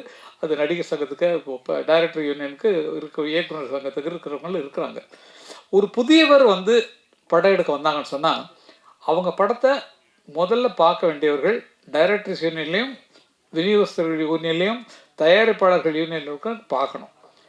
பார்த்துட்டு இப்படி புதுசாக வந்துருங்க, பரவாயில்லையா, எவ்வளோ ஆச்சு, ஓகே, இது இப்படி போகும்னு ஒரு கைடன்ஸு கொடுத்தீங்கன்னா புதியவர்கள் வர்றதற்கு வாய்ப்பாக இருக்கணும்னு நினைக்கிறேன் தயாரிப்பாளர் சங்கம். நடிகர் சார் நமது இயக்குநர்கள் சங்கம் அவங்க தான் ஃபஸ்ட்டு பார்க்கணும். ஃபஸ்ட்டு பார்க்க வேண்டியவங்க அவங்க தான். வாங்க வாங்க வாங்க வாங்க. எதிர்பார்த்தேன். ஆக்சுவலி இது படம் எடுத்து முடிச்சுட்டு பார்க்குறது வேஸ்ட்டு. முன்னாடி படம் எடுக்க முன்னாடியே என்ன கதை பண்ண போகிறோம் அப்படி வந்தாங்கன்னா நாங்கள் இந்த கதையை திரைக்கதை வச்சு ஒரு குரூப் இருக்குல்ல, டிஸ்கஷன் குரூப்புங்கிறது உங்கள் காலத்தோட போச்சு, எங்கள் காலத்தோட போச்சு. இப்போ டிஸ்கஷனுங்கிறது இல்லை, நினச்சது எடுக்கிறது அன்றைக்கி படமாக போச்சு. அவங்க நினச்சி எடுக்கிறனால தான் இன்றைக்கி படங்கள் தரம் இல்லாமல் வருது. அப்போ யார் வந்தாலும் சரி எங்கள் இயக்குனர் சங்கம் சார்பாக நாங்கள் ஒரு குரூப்பை கூட அனுப்புகிறோம், கதையை சொல்லுங்கள், அவங்க வழி நடத்துவாங்க. அப்போ ஃபஸ்ட்டு அடித்தளம் அஸ்திவாரங்கிறது கதை தான். நீங்கள் கதையை சரி பண்ணால் தான் அதுக்கடுத்து நம்ம கிளைமேக்ஸ் போகிறோம். ஃபஸ்ட்டு பிகினிங்க்கு வரணும். அதனால் எங்கள் இயக்குனர் சங்கம் யார் புதுமுக இயக்குனர் வந்தாலும் உங்களுக்கு கதையை சரிப்படுத்துவதற்கு வந்தாங்கன்னா நாங்கள் ரெடியாக இருக்கோம். ஓகே, இயக்குனர் தயாரிப்பு சங்கம் இன்றைக்கி வழிநடத்த ரெடியாக இருக்காங்க. ஆரோக்கியமான சினிமா தீ மலரும். அது கொஞ்சம் சிக்கல் கண்ணா. ஏன்னா உங்கள் டைரக்டர் சீனில் சொன்னோம்னா புதுசாக படம் எடுக்கிறவங்க அந்த சீனை தூக்கி வச்சுட்டாங்கன்னா நாங்களாம் ஒன்றும் பண்ண முடியாது. ஐயோ அந்த சீன் நல்லா இருக்கே, அடுத்து நமக்கு வருது, அந்த கேரக்டர் அப்படியே இங்கே வச்சுக்கலாமே அப்படின்னு சொன்னால் பண்ண மாட்டாங்க. சும்மா நான் வேடிக்கைக்காக சொல்கிறேன். எல்லோரும் சுய சிந்தனையில் உள்ளவங்க. ஆமாம்மா நான் தான் சாட்சி. ஏன்னா நல்லா இருந்துச்சுன்னா அந்த படம் லேட்டாக எடுப்பாங்க ஒரு காலம். அந்த சீன் நல்லா இருந்ததில்ல, அதை தூக்கி அந்த இதை நம்ம மாற்றி பண்ணிவிடுவோம். அவங்க கிராமத்தில் எடுத்தாங்களும் 2 பேரும் ஓடினாங்கன்னு நம்ம டவுனில் வச்சுக்கோம் அப்படிங்கிற மாதிரி மாறிடலாம். அதனால் அது சரியாக இருக்குமான்னு கொஞ்சம் யோசிங்க. வேறு ஒன்றும் சொல்கிறதுக்கு இல்லை சார். அவ்வளோதான், நிஜமாக சொல்கிறேன். இந்த படத்தை ஃபஸ்ட்டு அழகுமலை அருமைக்குரிய மூத்த பிள்ளை அவங்க எடுத்துருக்க இந்த புதிய படத்தை நல்லா எடுத்துருக்கு. டேக்கிங் சைடெலாம் ரொம்ப நல்லா இருக்குது. ஏன்னா எத்தனை பேர் உதவி செஞ்சதில் அது ரொம்ப குளுமையாக அழகாக வந்திருக்குது. புதுமுகங்கள் நடித்திருக்கிறார்கள்ங்கிறத மட்டும்தான் வச்சுருக்காங்களே தவிர மற்றபடி நம்ம எதிர்பார்ப்பு எல்லாமே அந்த படத்தில் இருக்கும். ஏன்னா கதையை கட்டுக்க கதை நல்லா இருக்குது. ஆகவே இந்த மாதிரி வரக்கூடிய புதிய தயாரிப்பாளர்களுக்கு உதவியாக தயாரிப்பாளர் சங்கம் மூலமாகவே இதை விலைக்கு வாங்கக்கூடிய அளவுக்கு ஆட்கள்லாம் இருக்கிறீங்க. நிஜமா நீங்களாம் சேர்ந்தீங்கன்னா இந்த மாதிரி படங்களை குறைஞ்ச விலை தான், அவங்க சிக்கனமாக தான் எடுத்துருக்காங்க. இதை எடுத்து வியாபாரம் பண்ணி அதில் வர லாபத்தை நம்ம தயாரிப்பாளர் சங்கத்துக்கு போட்டு புதிய இயக்குநர்கள் உருவாக்கலாம். அது அவங்களும் சரி இவங்களும் சரி எல்லாம் சேர்ந்து. ஏன்னா இது ஒரு ஐடியாவாக தான் சொல்லணும். ஏதாவது ஒன்று கோர்த்து விடணும் இல்லையா நம்ம. இல்லை ஐடியா வேறு ஒன்றும் தோணல் சார். அதாவது புதுசாக படம் எடுக்கிறவங்க தவிக்கிற தவி பார்த்தா ரொம்ப கஷ்டமாக இருக்குது. டிவிக்கு விற்கிறதுக்கு பாடுபடுறாங்க, ஓடிடிக்கு போகிறதுக்கு கஷ்டப்படுறாங்க, எல்லாமே இருக்குது. அப்புக்குட்டியில் நடித்த படம் போயிடுச்சு, நேஷ்னல் அவார்டு வாங்கி அவர் பெரிய ஆர்டிஸ்ட், சும்மா சாதாரணமாக உட்காந்துருக்காரு. அவர் நேஷ்னல் அவார்டு போய் வாங்கியிருக்காரு. நேஷ்னல் அவார்டு கமிட்டியில் போய் சிபாரிசு பண்ணுறது பேசுகிறதுங்கிறது எவ்வளோ கஷ்டம்னு நேஷ்னல் அவார்டு கமிட்டியில் இருக்கிற எனக்கு தெரியும். ரொம்ப கஷ்டம். அந்த மாதிரி இடங்களில் மீறி வந்திருக்காங்கன்னு சொன்னால் அவர்களுடைய திறமையினால் வந்திருக்காங்க. அது மாதிரி இது நேஷ்னல் அவார்டு வரலன்னா கூட பரவாயில்ல, நம்ம தமிழ்நாட்டு அவார்டு நிச்சயமாக கிடைக்கணும். அதேமாரி ஒரு மொழி படம் தான் எடுத்துருக்காங்க. இது தமிழில் மட்டும்தான் எடுத்துருக்காங்க. பல மொழிகள் எடுத்திருந்தால் இங்கே கொஞ்சம் அங்கே கொஞ்சம் போட்டு அவங்களுக்கு செலவு கம்மி தான். அவங்க எடுத்த படமே செலவு கம்மியான படம் தான். அவங்களுக்கு போட்டது முதல்ல வரணும்னா அது இன்னும் விளம்பரத்துக்கு சேர்க்கணும். படத்தை எவ்வளோ விளம்பரம் பண்ண போகிறோம், இப்போ எத்தனை பிஆர்ஓஸ் நம்ம கவனிக்க போகிறோம்ல. அவங்க கவனிக்கலைனாலும் அவங்க இருக்கிறத எழுதிடுவாங்க. வேண்டியவங்களுக்கு நல்லா தான் எழுதுவீங்க. நம்ம ப்ரெஸ்ஸை சொல்லணுன்னா அவ்வளோ தூரம் எல்லாத்துக்கும் ஊக்கப்படுத்துறதுக்கு, புதியவர்களை ஊக்கப்படுத்துறதுக்கு காத்திருக்கிறாங்கிறது. மியூசிக்கை பொறுத்த வரைக்கும் எந்த குறையும் சொல்ல முடியாது. ஆர்கஸ்ட்ரேஷன் பிரமாதமாக இருக்குது. யாரோ ஒருத்தர் பேத்தா சாங் ஒருத்தர் பாடினார். அவர் ரொம்ப அதுக்கப்புறம் நீங்கள் கூப்பிடவே இல்லை. அவரை கூப்பிட்டு பாட்டு புதுமுகம் யாரோ பாடுக்கா, அந்த சின்ன பையன் ஒரு பையன் பாடுக்கான். ட்ரெஸ்ஸை பற்றி சொல்கிறார் அவர். என்னங்க அவங்கவுங்க எப்போ வயசானவொன்னே எப்படிலாம் நம்ம இந்த மாற்றிக்கிறதுங்கிறதுக்காக எல்லாரும் பாடுவாங்க. நான் நினச்சிருந்தேன், இங்கே பாருங்கள், எனக்கு தாடி மட்டும்தான் நினச்சிருக்கேன். தலையில் எங்கேயா நிறைய இருக்கா பார்த்தீங்களா? அப்போ அப்படி வயசில் இருக்கும்போது நான் இப்படி ஹீரோயின்லாம் வரும்போது நான் ஒரு மாதிரி என்னென்னா தாத்தான்னு சொல்லி கூப்பிட்டாங்கன்னா நான் என்னம்மா பண்ணுறது, ஏம்மா இப்படி பண்ணுறீங்க நீங்கள்? இந்த மாதிரி எல்லாம் திங்க் பண்ணாதீங்க. நல்லா வரட்டும். நீங்களும் சின்ன பிள்ளை தான், என்னை விட ரொம்ப சின்ன பிள்ளைங்க. நிஜமாவே இங்கே இருக்கிறதுலே வயசில் மூத்தவன் நான் தான் நினைக்கிறேன். ஆனால் வயசில் இளமையாக தெரிகிறது நான் தான் நினைக்கிறேன். நான் கொஞ்சம் நீங்களே சொல்லுங்கள் சார், நீங்களே சொல்லுங்கள். ஓகே பாருங்கள், இதுக்கெல்லாம் இது வேணும். இப்போ எனக்கு வயசானவனா நடிக்க வச்சுருக்காங்க ஒரு படத்தில். இந்த லெனின் பாண்டியன் அப்படிங்கிற சத்யஜோதி ஃபிலிம்ஸ் நாங்கள்லாம் ஆரம்பத்துலேருந்து ஃப்ரெண்ட்ஸ். அவர் சத்யாபமிஸ்ல இருந்துள்ளது எல்லாத்துக்குமே நானும் தியாகராஜனும் நாங்கள் ராம்குமாரும் ரொம்ப திக்கஸ்ட் ஃப்ரெண்ட்ஸு. அவங்க இந்த நான் நடிக்க போகிற படத்துக்கு லெனின் பாண்டியன் நடிச்சிட்டு இருக்கிற படம் முடிஞ்சு போச்சு. ப்ரீ ரெக்கார்டிங் பண்ணிட்டாங்க, அண்ணன் மியூசிக் பண்ணி பாட்டெல்லாம் போட்டிருக்காங்க. அதில் வயசான கேரக்டராக எனக்கு கொடுத்தாங்க, ரொம்ப வயசான மாதிரி கொடுத்தாங்க. ஹலோ ஆமாம், ரொம்ப ரொம்ப ஓல்டு கெட்டப்பில் நடிக்க வேண்டியிருந்தது. அதனால் தலையும் நிறைய வெள்ளையெல்லாம் அடித்து அது வெள்ளை தான் இப்படி இருக்குது. நான் இது எடுத்தேன்னு சேவ் பண்ணால் கொஞ்சம் நல்லாயிருக்கும். அது மாதிரி இளமையாக வந்தோடனே யார் ஜோடின்னு நான் ஏன்னா இது பாரதி ராஜா அண்ணனுக்கு சொன்னப்பட்ட கதை. இந்த கதை என்னோடய கேரக்டர், நான் ஆக்ட் பண்ணுற கேரக்டர் வந்து பாரதி ராஜா அண்ணா நடிக்கிறதுக்காக பண்ணுது. அப்போ தான் அவருக்கு உடம்பு சரியில்லாமல் போனதுனால அவரால் நடிக்க முடியலன்னா பாரதி ராஜாவுக்கு அப்புறம் யார் இருக்கா அப்படின்னு திங்க் பண்ணால் திரையுலகத்தில் என்னை தவிர வேறு யாருமே இல்லை. யாருமே இல்லை, அந்த வயசில் வேறு யாருமே இல்லை. அதை சொல்கிறேங்க. அவர் அறிவு என்ன, அவர் ஆற்றல் என்ன, ரொம்ப கஷ்டமாக இருக்குது. அவர் இப்போ இருக்கிற மனநிலை பார்த்தா அது ரொம்ப கஷ்டமாக இருக்குது. என்ன பண்ணுறது, அது யாராலையும் தடுக்க முடியாது. என்ன நடக்குதோ அதை நடக்கிறத ஏற்றுக்கொண்டு தான் ஆக வேண்டும் அப்படிங்கிறது. ஆறுதல் சொல்லி மாளாது. அந்த மாதிரி சாதனை பண்ணியவர்கள் என்ன அறிமுகப்படுத்தினோ பெரிய. இப்போ அடுத்து வர 77வது வருஷம் தான் வந்து 67 வந்து படம் வந்தது. 77 படம் வந்தது 16 வயதில். அதில் வந்து நான் வந்து அது 50வது வருஷம். அண்ணன் 76 அன்னக்கிள்ளியில் வந்தார். அன்னக்கிள்ளியில் தான் அண்ணனுக்கு இன்னைக்கு 50வது வருஷம் ஓடிக்கு. மே 10ஆம் தேதி அது அந்த படத்தினுடைய 50வது ஆண்டு விழா வருது. 77 தான் நானும் பாக்யராஜும் அறிமுகமானோம் திரைப்பட உலகத்துக்கு. அவர் அசிஸ்டன்ட் டைரக்டராக தான் அறிமுகமானார். நான் பாடலாசிரியராக அறிமுகமானேன். ஆனால் 50வது விழா பாக்யராஜ் கொண்டாடிட்டார். அது என்ன கணக்குன்னு தெரியல. இது ஒன்றும் தப்பு இல்லை. ஓகே, அது தெரிஞ்சுக்கிட்டேன் இல்லையா. ஏதோ நல்ல சந்தர்ப்பத்தில் அவர் வந்து யூஸ் பண்ணிட்டார். அதனால் ஆனால் 50 வந்து வயசு ஆகலை அந்த படத்துக்கு வந்து. நாங்கள் அடுத்த வருஷம் தான் 77 கொண்டாட போகிறோம். நான் வயசு இல்லை, படத்துக்கு சொல்கிறேன். படத்தில் அறிமுகமாகி டைட்டிலில் பேர் வச்சது 77 தான் நாங்கள் எங்கள் பேர் வெளியே வந்தது. அப்போ அடுத்த வருஷம் தான் நாங்கள் வர்றது 50. அது பாக்யராஜ் அவர்கள் என்ன காரணத்துக்காக 50 அப்போ நானும் கொண்டாடிருக்கணும் இல்லையா. வேணாம், அது வேண்டாம், நல்லபடியாக அது இருக்கோம். அதுவே பெரிய விஷயம். 50 வருஷம் இருந்திருக்கோம். அதுக்கு முதல்ல ஒரு 5 வருஷம் வந்து நாங்கள் வந்து இப்போ இசைக்கலைஞர்களாக வாழ்ந்துருக்கோம். ஜி.கே. வெங்கடேஷ் மலையாள படங்கள், தெலுங்கு படங்கள் அங்கே ரெக்கார்டிங் நடக்கும்போது கிட்டாரிஸ்டாக இசை கலைஞர்களாக வாழ்ந்தவங்க தான் நாங்கள். அதில் கற்றுக்கிட்டு தான் மேலே மேலே வந்தோம். ஜி.கே. வெங்கடேஷ் அவர்கள் எங்களுக்கு குருநாதர். அவருடைய படங்களுக்கு பண்ணோம். எங்கள் வாத்தியார் வந்து சந்திரலேகாவுக்கு ஜி. தன்ராஜ் மாஸ்டர் அவங்க தான் ரீரெக்கார்டிங் பண்ணாங்க. அவங்க வந்து பழைய பாடல்கள்லாம் எடுத்து வெஸ்டர்ன் சாங்காக அப்படி கொண்டு வந்தது ஃபஸ்ட்டு எங்கள் மாஸ்டர் தான், ஜி. தன்ராஜ் மாஸ்டர். மல்லிகை பூஜாதி ரோஜா முல்லைப்பூ வேடுமா தொட்டாலும் கைமணக்கும் பூவும் பட்டான ரோஜா பூவும் கதம்பம் வேடுமா தர தர தரரத்தா தத்தா தரரா. இப்படி டிஃப்ரெண்ட்டாக கொடுத்தது சந்திரலேகா ரீரெக்கார்டிங் போய் பாருங்கள். சந்திரலேகாவுக்கு ரீரெக்கார்டிங் பண்ணது எங்கள் மாஸ்டர் தான். அப்படி இங்கிலீஷ் படம் பார்த்த மாதிரி இருக்கும் அந்த டைமில் அந்த ஆர்கஸ்ட்ரா வச்சு.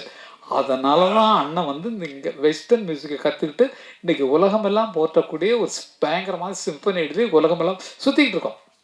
எல்லா நாடுகள்லேயும் அவர் சிம்பனி நடக்க போகுது. பண்ணியாச்சு, துபாயில் பண்ணியாச்சு, அமெரிக்காவில் பண்ணியாச்சு, லண்டனில் பண்ணியாச்சு. இந்த மாதிரி உலகம் சுற்றக்கூடிய அளவுக்கு சிந்தனைகளை பெருசாக்கிட்டார் அவர். அவருடைய இப்போல்லாம் அவரை பார்த்தா ஒரு அண்ணன் தம்பிகிட்ட பேசுகிற மாதிரியே இல்லை. எனக்கு அது மிஸ் ஆகுது. ஏன்னா நான் வந்து இந்த இடத்துல சொல்லி ஆகணும். ஒரு அண்ணன் தம்பி எனக்கு இப்படி பெரிய இளையராஜான்னு ஒரு அண்ணன் இருக்காருன்னு சொன்னால், அவர் இப்போது சமீப காலமாக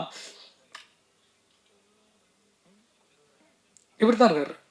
இப்போ உட்காந்தோம்னா இப்படி வந்து பார்ப்பார், சேனல்கிட்ட இப்படி உட்காந்து மேனஸ்கிரிப்டில் எழுதுவார். திங்க் பண்ணி இப்படி எழுதிட்டு பார். நான் திங்க் பண்ணி பார்த்துட்டு என்னது அப்படின்னா சேனல் எழுதி கொஞ்சம் வச்சு அப்படின்பாரு. இல்லைடா இன்னொன்று இல்லை, ரொம்ப நாளாச்சு பார்த்து போகலான்னு வந்தேன்னா நான் அந்த எழுதுகிற பாடலாம் அப்படி கீழே வச்சுட்டு எழுந்து நிற்பார்.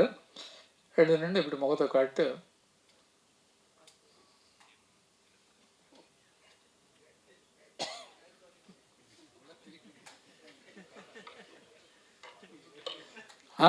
அப்படின்னு பாரு. அப்போ பார்த்துட்டு இல்லை போடான்னு சொல்கிறியா நீ அப்படின்னு. பார்க்க வந்தேன்னு சொன்னால் சுற்றி காட்டி பார்த்துட்டு இல்லை அப்படிங்கிற மாதிரி. இது வந்து சந்தோஷமாக இருந்தது. அண்ணன் வந்து நமக்குள்ள ரெஸ்பாண்ட் பண்ணுறாரு அப்படிங்கிறது. சில நேரங்களில் அவர் பேசலைன்னா ரொம்ப மனசு கஷ்டமாக இருக்கும். அவர் அந்த மாதிரி மாறிட்டார். சதா சர்வகாலம் நாங்கள்லாம் ஆரம்பத்தில் 120 படம் வரைக்கும் அண்ணனோட அசிஸ்டன்ட் உட்காந்து ஒரு பாடல்கள் நானும் ஞாபகப்படுத்தி 2 பேரும் தான் பாடிட்டு இருக்கோம். நான் தான் கிட்டாரிஸ்ட்டு, அவர் வந்து பியானோவில் வாசிப்பார். வீட்டில் உட்காந்து சாங் கம்போஸ் பண்ணுறது நாங்கள் 2 பேர் தான் உட்காந்து பண்ணுவோம். ஏன்னா இப்படி வச்சுக்கலாம் வேணாம் அப்படி தரத்தாரே தரத்தீரதானா அது பாட்டாக வந்துடும் உங்களுக்கு. அது மாதிரி 2 பேரும் உழைச்சி எங்கள் அண்ணன் இந்த பாவல பிரதர்ஸுங்கிற பேரில் வந்து நாங்கள் கஷ்டப்பட்டு வரணும்னு சொல்லி தான் மனசில் வந்தோம். அதே மாதிரி வளர்ந்தோம். ஆனால் அவர் வந்து எதுலேயுமே மியூசிக்கை தவிர வேறு எதுலேயுமே பற்று இல்லை. சாப்பாடு சரியாக சாப்பிட மாட்டார். காலைல டிஃபன் அவர் கூட சாப்பிட்டார் 2 இட்லி, அவ்வளோதான்.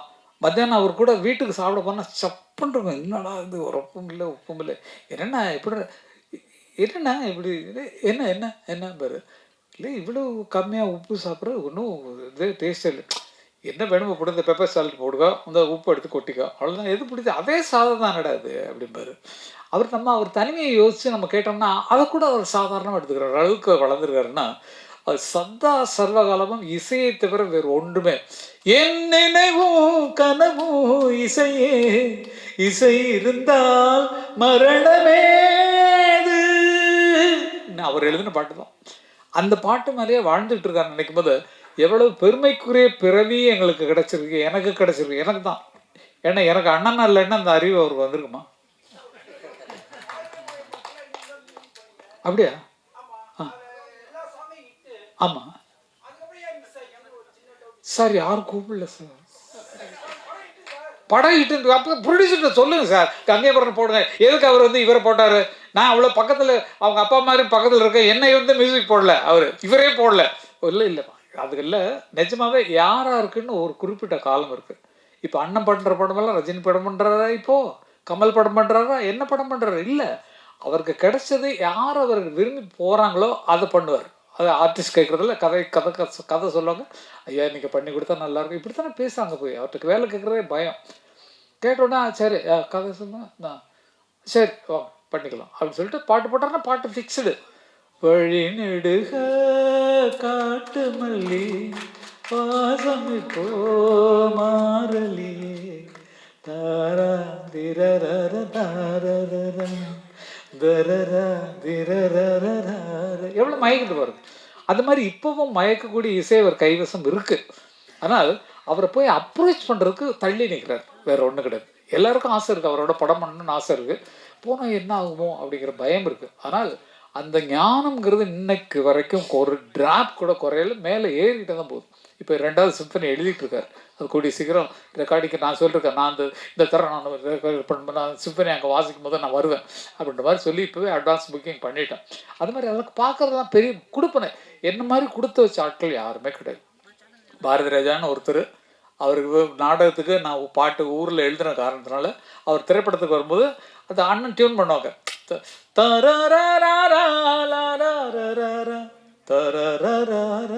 போட்டார்னா அமர் இதுக்கு ஏதாவது வார்த்தை சொல்லு, சும்மா டம்மியாக பாடி காட்டுக்கிறா டியூனு. வார்த்தை சொன்னோன்னே நான் வந்து அதே சந்தம் தான், செந்தாழம்பூவே செந்தாழம்பூவேன்னு எழுதியிருக்கலாம். ஆனால் வந்து எனக்கு வந்து சாஃப்டாக வேர்டு வரணுமே அப்படிங்கிறதுக்காக செந்தூரப்பூவே செந்தூரப்பூவே ஜில்லென்ற காற்றே என் மன்னன் எங்கே என் மன்னன் எங்கே நீ கொஞ்சம் சொல்லாயோன்னு எழுதுனா அப்போ யாருக்குமே தெரியல செந்தூரப்பூவேன்னு ஒன்று இருக்குன்னு யாருக்குமே தெரியாது. ஜேசுதாஸ் தான் எடா அது எதடா செந்தூரப்பூ எடா உண்டு, இவன் அறியல அப்படின்னாரு.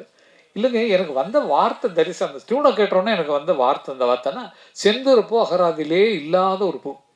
அதை இல்லவே இல்லை, செந்தூரப்பூன்னு ஒரு பூவே கிடையாது. அப்புறம் நான் சொன்னதுக்கப்புறம் தான் அந்த பூ இல்லைன்னு தெரியும்.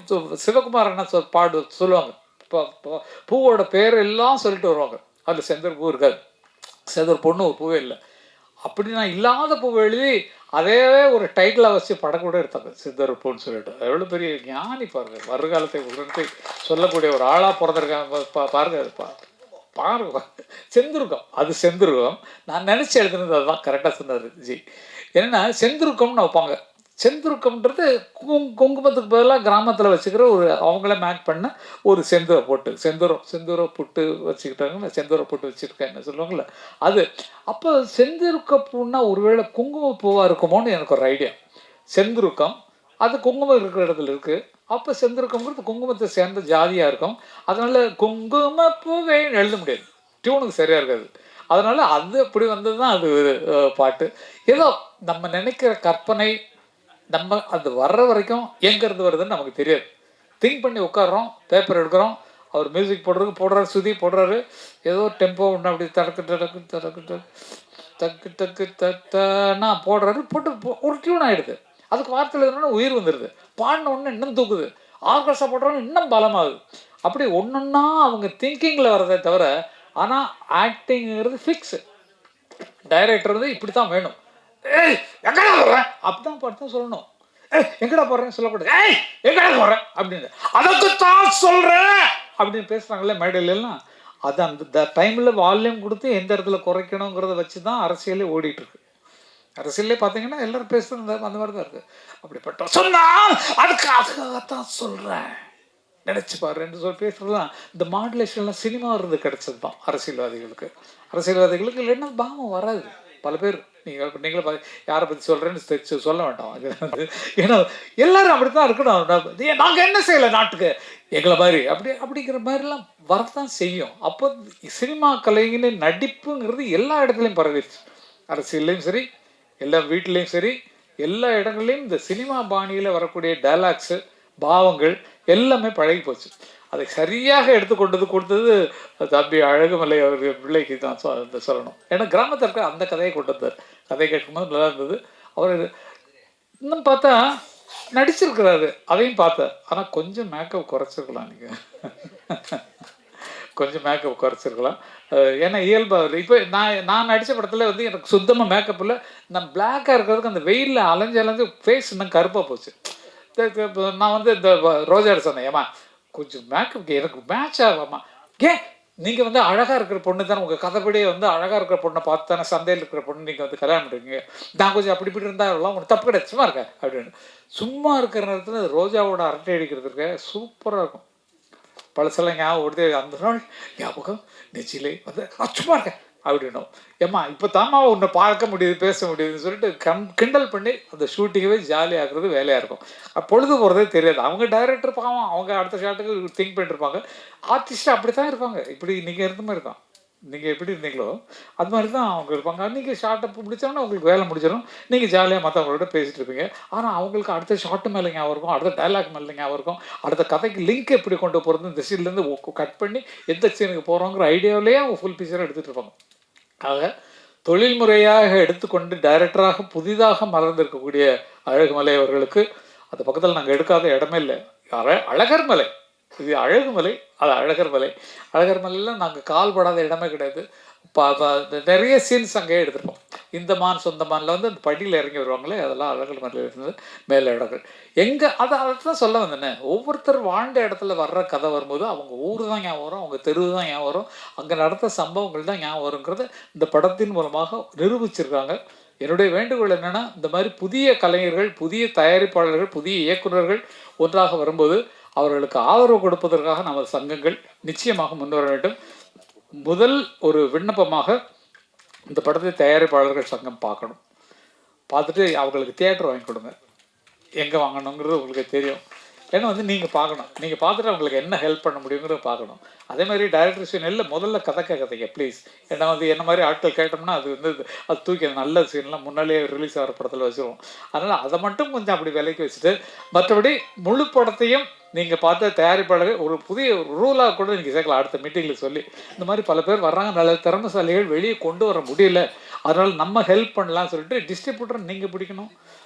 தியேட்டரை யார்கிட்ட போய் கேட்கணுமோ அது அவங்களுக்கு விடாமல் நீங்களே அந்த தியேட்டர்லாம் யார் வச்சுருக்காங்களோ, யார் கான்ட்ராக்டில் இருக்கோ அவங்கள்ட்ட சொல்லி, ஐயா ப்ளீஸ் உங்களுக்கு ஒரு 10 தியேட்டர் இங்கே கொடுங்க ஐயா அப்படிங்கிற மாதிரி கேட்டு அவங்களுக்கு வாங்கி கொடுத்தீங்கன்னா தயாரிப்பாளர்களாக புதிதாக வருபவர்களுக்கும் உதவியாக இருக்கும், புதிய இயக்குநர்களாக வருபவர்களுக்கும் அது உதவிகரமாக இருக்கும்.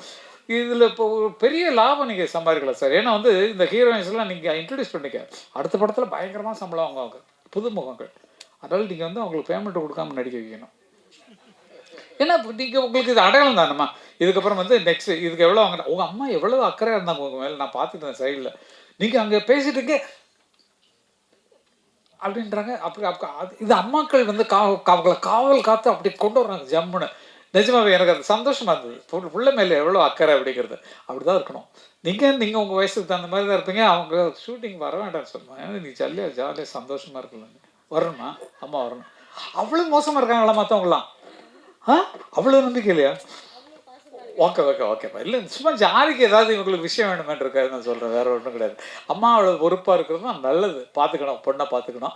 ஆனால் இந்த காலத்தில் அப்படி இல்லைம்மா, எல்லாம் ஃப்ரெண்ட்ஸாக தான் பழகுறாங்க. நம்ம சும்மா தப்பாக நினைக்கிறோம், எல்லாம் ஃப்ரெண்ட்ஸாக பழகுறாங்க. இப்போ ஹீரோயினும் சரி, இவங்களும் சரி, நீங்களும் 2 பேரும் ஹீரோயினா 2 ஹீரோயினா ஓகே. அப்போ அவங்களுக்கு சௌகரியமாக இருக்கக்கூடிய குரூப்பு தான் பக்கத்தில் இருக்குது. அதனால் நம்பி விடலாம். இந்த காலத்தில் அப்படி இல்லை, எல்லாம் ஃப்ரெண்ட்ஸாக தான் பழகுறாங்க அப்படிங்கிறது உணர்ந்துக்கணும். அது மாதிரி வேறு என்ன சொல்கிறதுக்கு ஒன்றுமே இல்லை, எல்லாத்தையும் பேசியாச்சு. ஏதாவது இப்போ அவ்வளோதான். இன்றைக்கி இப்போ மியூசிக் பண்ணுறதை பற்றி கேட்டீங்க, அதுதான் அப்படி போயிருக்கு. பாட்டு எழுதுறதை பற்றி என்ன நல்ல பாட்டு கேட்டு தெற்கு பக்க காற்று அப்படிங்கிற மாதிரி அதில் ஒரு பாட்டு எழுத சார். முன்னால் பாட்டு எழுதுனோம்னா சார் இன்னொரு ஆல்டர்னேட்டிவ் பல்லு இருந்தால் நல்லா இருக்குமேனா, நிஜமாகவே அண்ணாட்டு எழுதின பாட்டு எல்லாமே ஃபஸ்ட்டே ஒரு பாட்டு போட்டுருவார். இப்போ ஒரு வார்த்தை சொல்லி பாடிடுவார். ஒரு உதாரணத்தை சொல்லணுன்னா, மாங்குயிலே மாங்குயில மட்டும் வந்துடும். மாங்குயிலே தனத்தானே பாடுவார். அப்போ அந்த மாங்குயிலை பிடிச்சி நம்ம போகணும். அப்போ மாங்குயிலே பூங்குயிலே செய்தி ஒன்று கேளு, ஒன்ன மாலையிட தேடி வரும் நாள் எந்த நாள். அப்போ நம்ம இஷ்டம்தான். கால தழுவி நிற்கும் கனகமணி கொலுசு எம்மா நானாக மாற இப்போ நினைக்குதம்மா மனசு, உள்ள இருக்குதுக வெளியே என்ன பேச்சு. புரிஞ்சதா? கால தழுவி நிற்கும் கொலுசு நானாக மாற இப்போ நினைக்குதம்மா மனசு. அட நீங்கள் உள்ளே இருக்கிறீங்க வெளியே என்ன பேசு, மனசுக்குள்ளே இருக்கிறீங்க எனக்கு கொலுசை பற்றி சொல்லிடுங்க, காலில் கொலுசு மாதிரின்னு அப்படிங்கிற மாதிரிலாம் எழுதியிருக்காங்க. யாருமே இதற்கு சொல்லவே இல்லை. இத்தனை பேர் தண்டனம் கேட்டிருக்கீங்க. இந்த மனசு நஞ்சனன் தான் வந்து விழுந்த நல்ல விதை தான், சந்திரனை தான் சாட்சியம் வச்சு சொன்ன கதை தான், சொந்த கதை தான். தோளை தொட்டு ஆற ஐயா சொர்க்கத்தில் சேர, மாலை வந்து ஏற, பொண்ணு சம்மதத்தை கூற, சந்தனம் கரைச்சி பூசணும் எனக்கு, முத்தையன் கணக்கு மொத்தமும் உனக்கு. இப்போ பாடும்போது தெரியுதில்ல அவங்களுக்கு, ஏன் இந்த வார்த்தையை ரசிக்க மாட்டேங்கிறீங்க? எதுக்கு யூடியூப்ல இளையராஜா இசையமைத்த பாடல்கள் போட்டு, எதுக்கு கங்கபரண எழுதின பாட்டு போடுறதில்ல? எங்க யூடியூப் பாட்டுகள் தேடி பிடிச்சி போடுங்க சார். நீங்கள் யார் எழுதுறாங்கன்ட்டு போடுங்க. எங்களுக்கு 2 பேரால் தான் உருவாக்கப்பட்டது. நல்லது யோசிங்க. இளையராஜா டியூன் கொடுக்க நாங்கள்லாம் பாட்டு எழுத. சிந்திய வெண்மணி சிப்பியில் முத்தாச்சு என் கண்ணம்மா, செந்நிற மேனியில் என் மனம் பித்தாச்சு, சேலாடும் கண்ணில் பாலூரும் நேரம், செவ்வானம் எங்கும் பொந்தூவும் கோலம், சிந்திய வெண்மணி சிப்பியில் முத்தாச்சு எழுதுறோம். அப்போ இவ்வளவு ஆழமான பாட்டை கவனிக்கிறதில்ல. நீங்கள் வெறும் டியூனை கட்டு விட்டுறீங்க. உள்ளே பாருங்கள் என்ன கஷ்டப்பட்டு எழுதியிருப்போங்கிறது. எந்த பாட்டுமே பார்க்கும்போது தான் கேட்கும்போது தான் தெரியுது. இப்போ தான் கேட்குறேன் அதிகமான பாட்டு, என்னோடய பாட்டு கேட்கும்போது தான் பரவாயில்லையே நம்ம நல்லா. நான் இலக்கணம் இலக்கியம் படிக்காதவன். இலக்கணம் ஒரு 8வது வகுப்பு தாண்டலை. இளையராஜாவும் 8th ஸ்டாண்டர்டு, பாரதிராஜாவும் 8th ஸ்டாண்டர்டு, நானே 8th ஸ்டாண்டர்டு. அதுக்கு மேலே படிப்பு ஏறல, பிடிக்கல. எங்கள் அண்ணெல்லாம் எங்கள் அண்ணன் பாவல் வரதராஜன், பாஸ்கரனா, ராஜா அண்ணா 3 பேரும் சேர்ந்து, நம்ம வீட்டில் ஒரு ஆள் படித்தவங்களா இருக்கணும்ப்பா, நீ வந்து தயவுசெய்து நீ படிப்பை கண்டினியூ பண்ணனா, நான் வந்து இல்லை எனக்கு பாட்டு தான் வேணும், எனக்கு படிப்பு வேணான்னு சொல்லிட்டு அண்ணன் கச்சேரியில் போய் பாண்டவன்.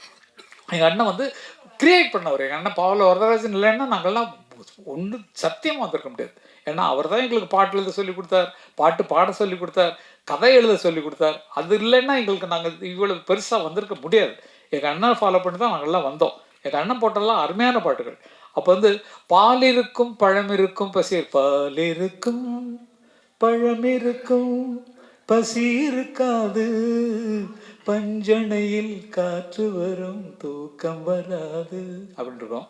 எங்கள் அண்ணன் என்ன பண்ணுவாங்க, 7 ஜனங்கள் உட்காந்து கேட்டிருப்பாங்க கம்யூனிஸ்ட் கட்சி கச்சேரியில். அதில் அந்த டியூனில் எழுதுவாங்க, நான் அதை பாடுவேன். அப்போ வாய்ஸ் சின்ன குழந்தையா இருக்கனால ஒரு பெண் குரல் மாதிரி இருக்கும்.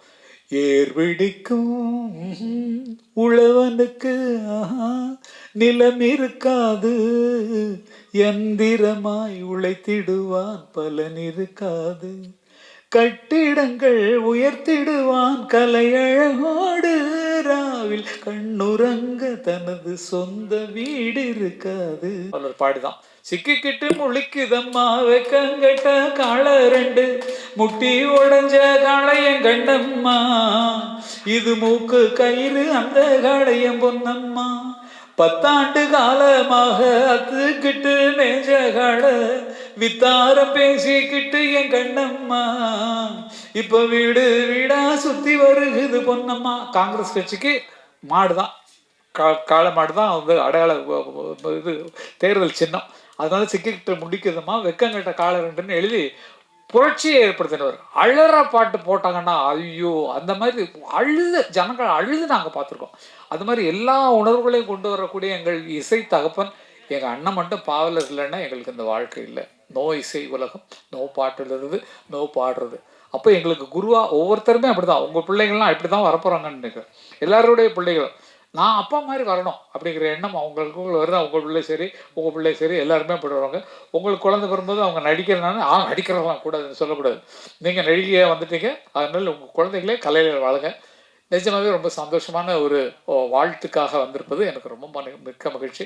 எனது மூத்த பிள்ளையான அருமைக்குரிய அழகுமணி அவர்கள் மிக சிறப்பாக அவர் என்ன நம்பி கதை சொன்னார், என்னை நம்பி இதில் எழுதினார். ஆனால் எனக்கு தெரியாத பல சர்ப்ரைஸை கொடுத்துருக்காரு. நடிச்சிருக்காரு, கதை எழுதியிருக்காரு, பாட்டு எழுதியிருக்காரு, நடிச்சிருக்காரு, எத்தனையும் பண்ணிருக்காரு, டைரக்டும் பண்ணிருக்காரு. அதனால் அந்த அசோசியேட் டைரக்டருக்கும் என்னுடைய பாராட்டுகள். மிக்க துணையாக இருந்து அவங்க வந்து அந்த படத்துக்கு மிக்க உதவியாக இருந்திருக்கிறார்கள். ஆகவே அவர்களுக்கும் கொஞ்சம் காட்டுங்களேன் உங்கள் முகத்தை எங்கே இருக்கீங்க, எதுக்கு மேடையில் இருக்க வேண்டியவர், எதுக்கு நீங்கள் கீழே இறங்குறீங்க? ஓகே. அதனால் அத்தனை பேருக்கும் அவருக்கு உதவியாக எனக்குன்னா ஆகினால் உங்களுக்கெல்லாம் பாராட்டு. ஏன்னா வந்து இத்தனை பேர் ஒரு கட்டடம் கட்டுறதுக்கு முதலாளியாக இருந்தால் போகிறோம், மற்ற அக்காவெல்லாம் கூலி ஆட்கள் வச்சு பண்ணிடுவாங்க. ஆனால் அத்தனையிலையும் இருந்து அழகுமலை அவர்கள் சாதித்திருக்கிறான்னு சொல்லும்போது இன்னும் அருமையான படங்களை எடுக்க வேண்டும். உங்களுக்கு மனசில் எந்த ஆர்டிஸ்ட் இருக்கோ அவையெல்லாம் போட்டு வியாபாரத்துக்காக கொஞ்சம் அப்படியும் கொஞ்சம் நீங்கள் மாறணும்னு சொல்லி. ஏன்னா புதுமுகங்களுக்கு அதிகமான விலை வர்றது கொஞ்சம் இந்த காலத்தில் கொஞ்சம் கஷ்டமாக இருக்குது. அவங்க என்ன விலைக்கு கேட்டாலும் கொடுத்துருவாங்கப்பா அப்படிங்கிற மாதிரி வந்துடும். ஆகவே அதெல்லாம் சொல்லி இவங்க பாப்புலர் ஹீரோயின் ஆகிட்டாங்க, இவங்கெல்லாம் சேர்த்துங்க பாவம், நான் சிபாரிசு பண்ணுறேன். ஓகே. அது மாதிரி புதியவர்கள் வருவதை வரவேற்று வாங்க வாங்க வாங்க, நிறைய பேருக்கு வேலை கொடுங்க அப்படின்னு சொல்லி கேட்டுட்டு இந்த நிகழ்ச்சியில் பங்கு பெற்றது எனக்கு மிக மிக மகிழ்ச்சி. ஏன்னா இந்த மூத்த பிள்ளையான அழகுமலை அவர்கள் நடத்திய எல்லா விஷயங்களுக்கும் என் மனமார்ந்த பாராட்டுகளை தெரிவிக்கிறேன். வெற்றி விழாவில் உங்களை வந்து மதுரையில் சந்திச்சு இன்னும் பாராட்டணும்னு எனக்கு ஆசை.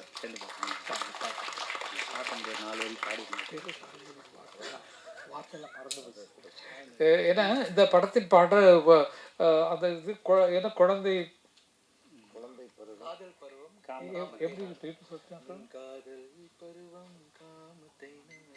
எனக்கு ரொம்ப பேச கொடுத்தாரு. இந்த காதல் பருவம் காமத்தை நாடும்,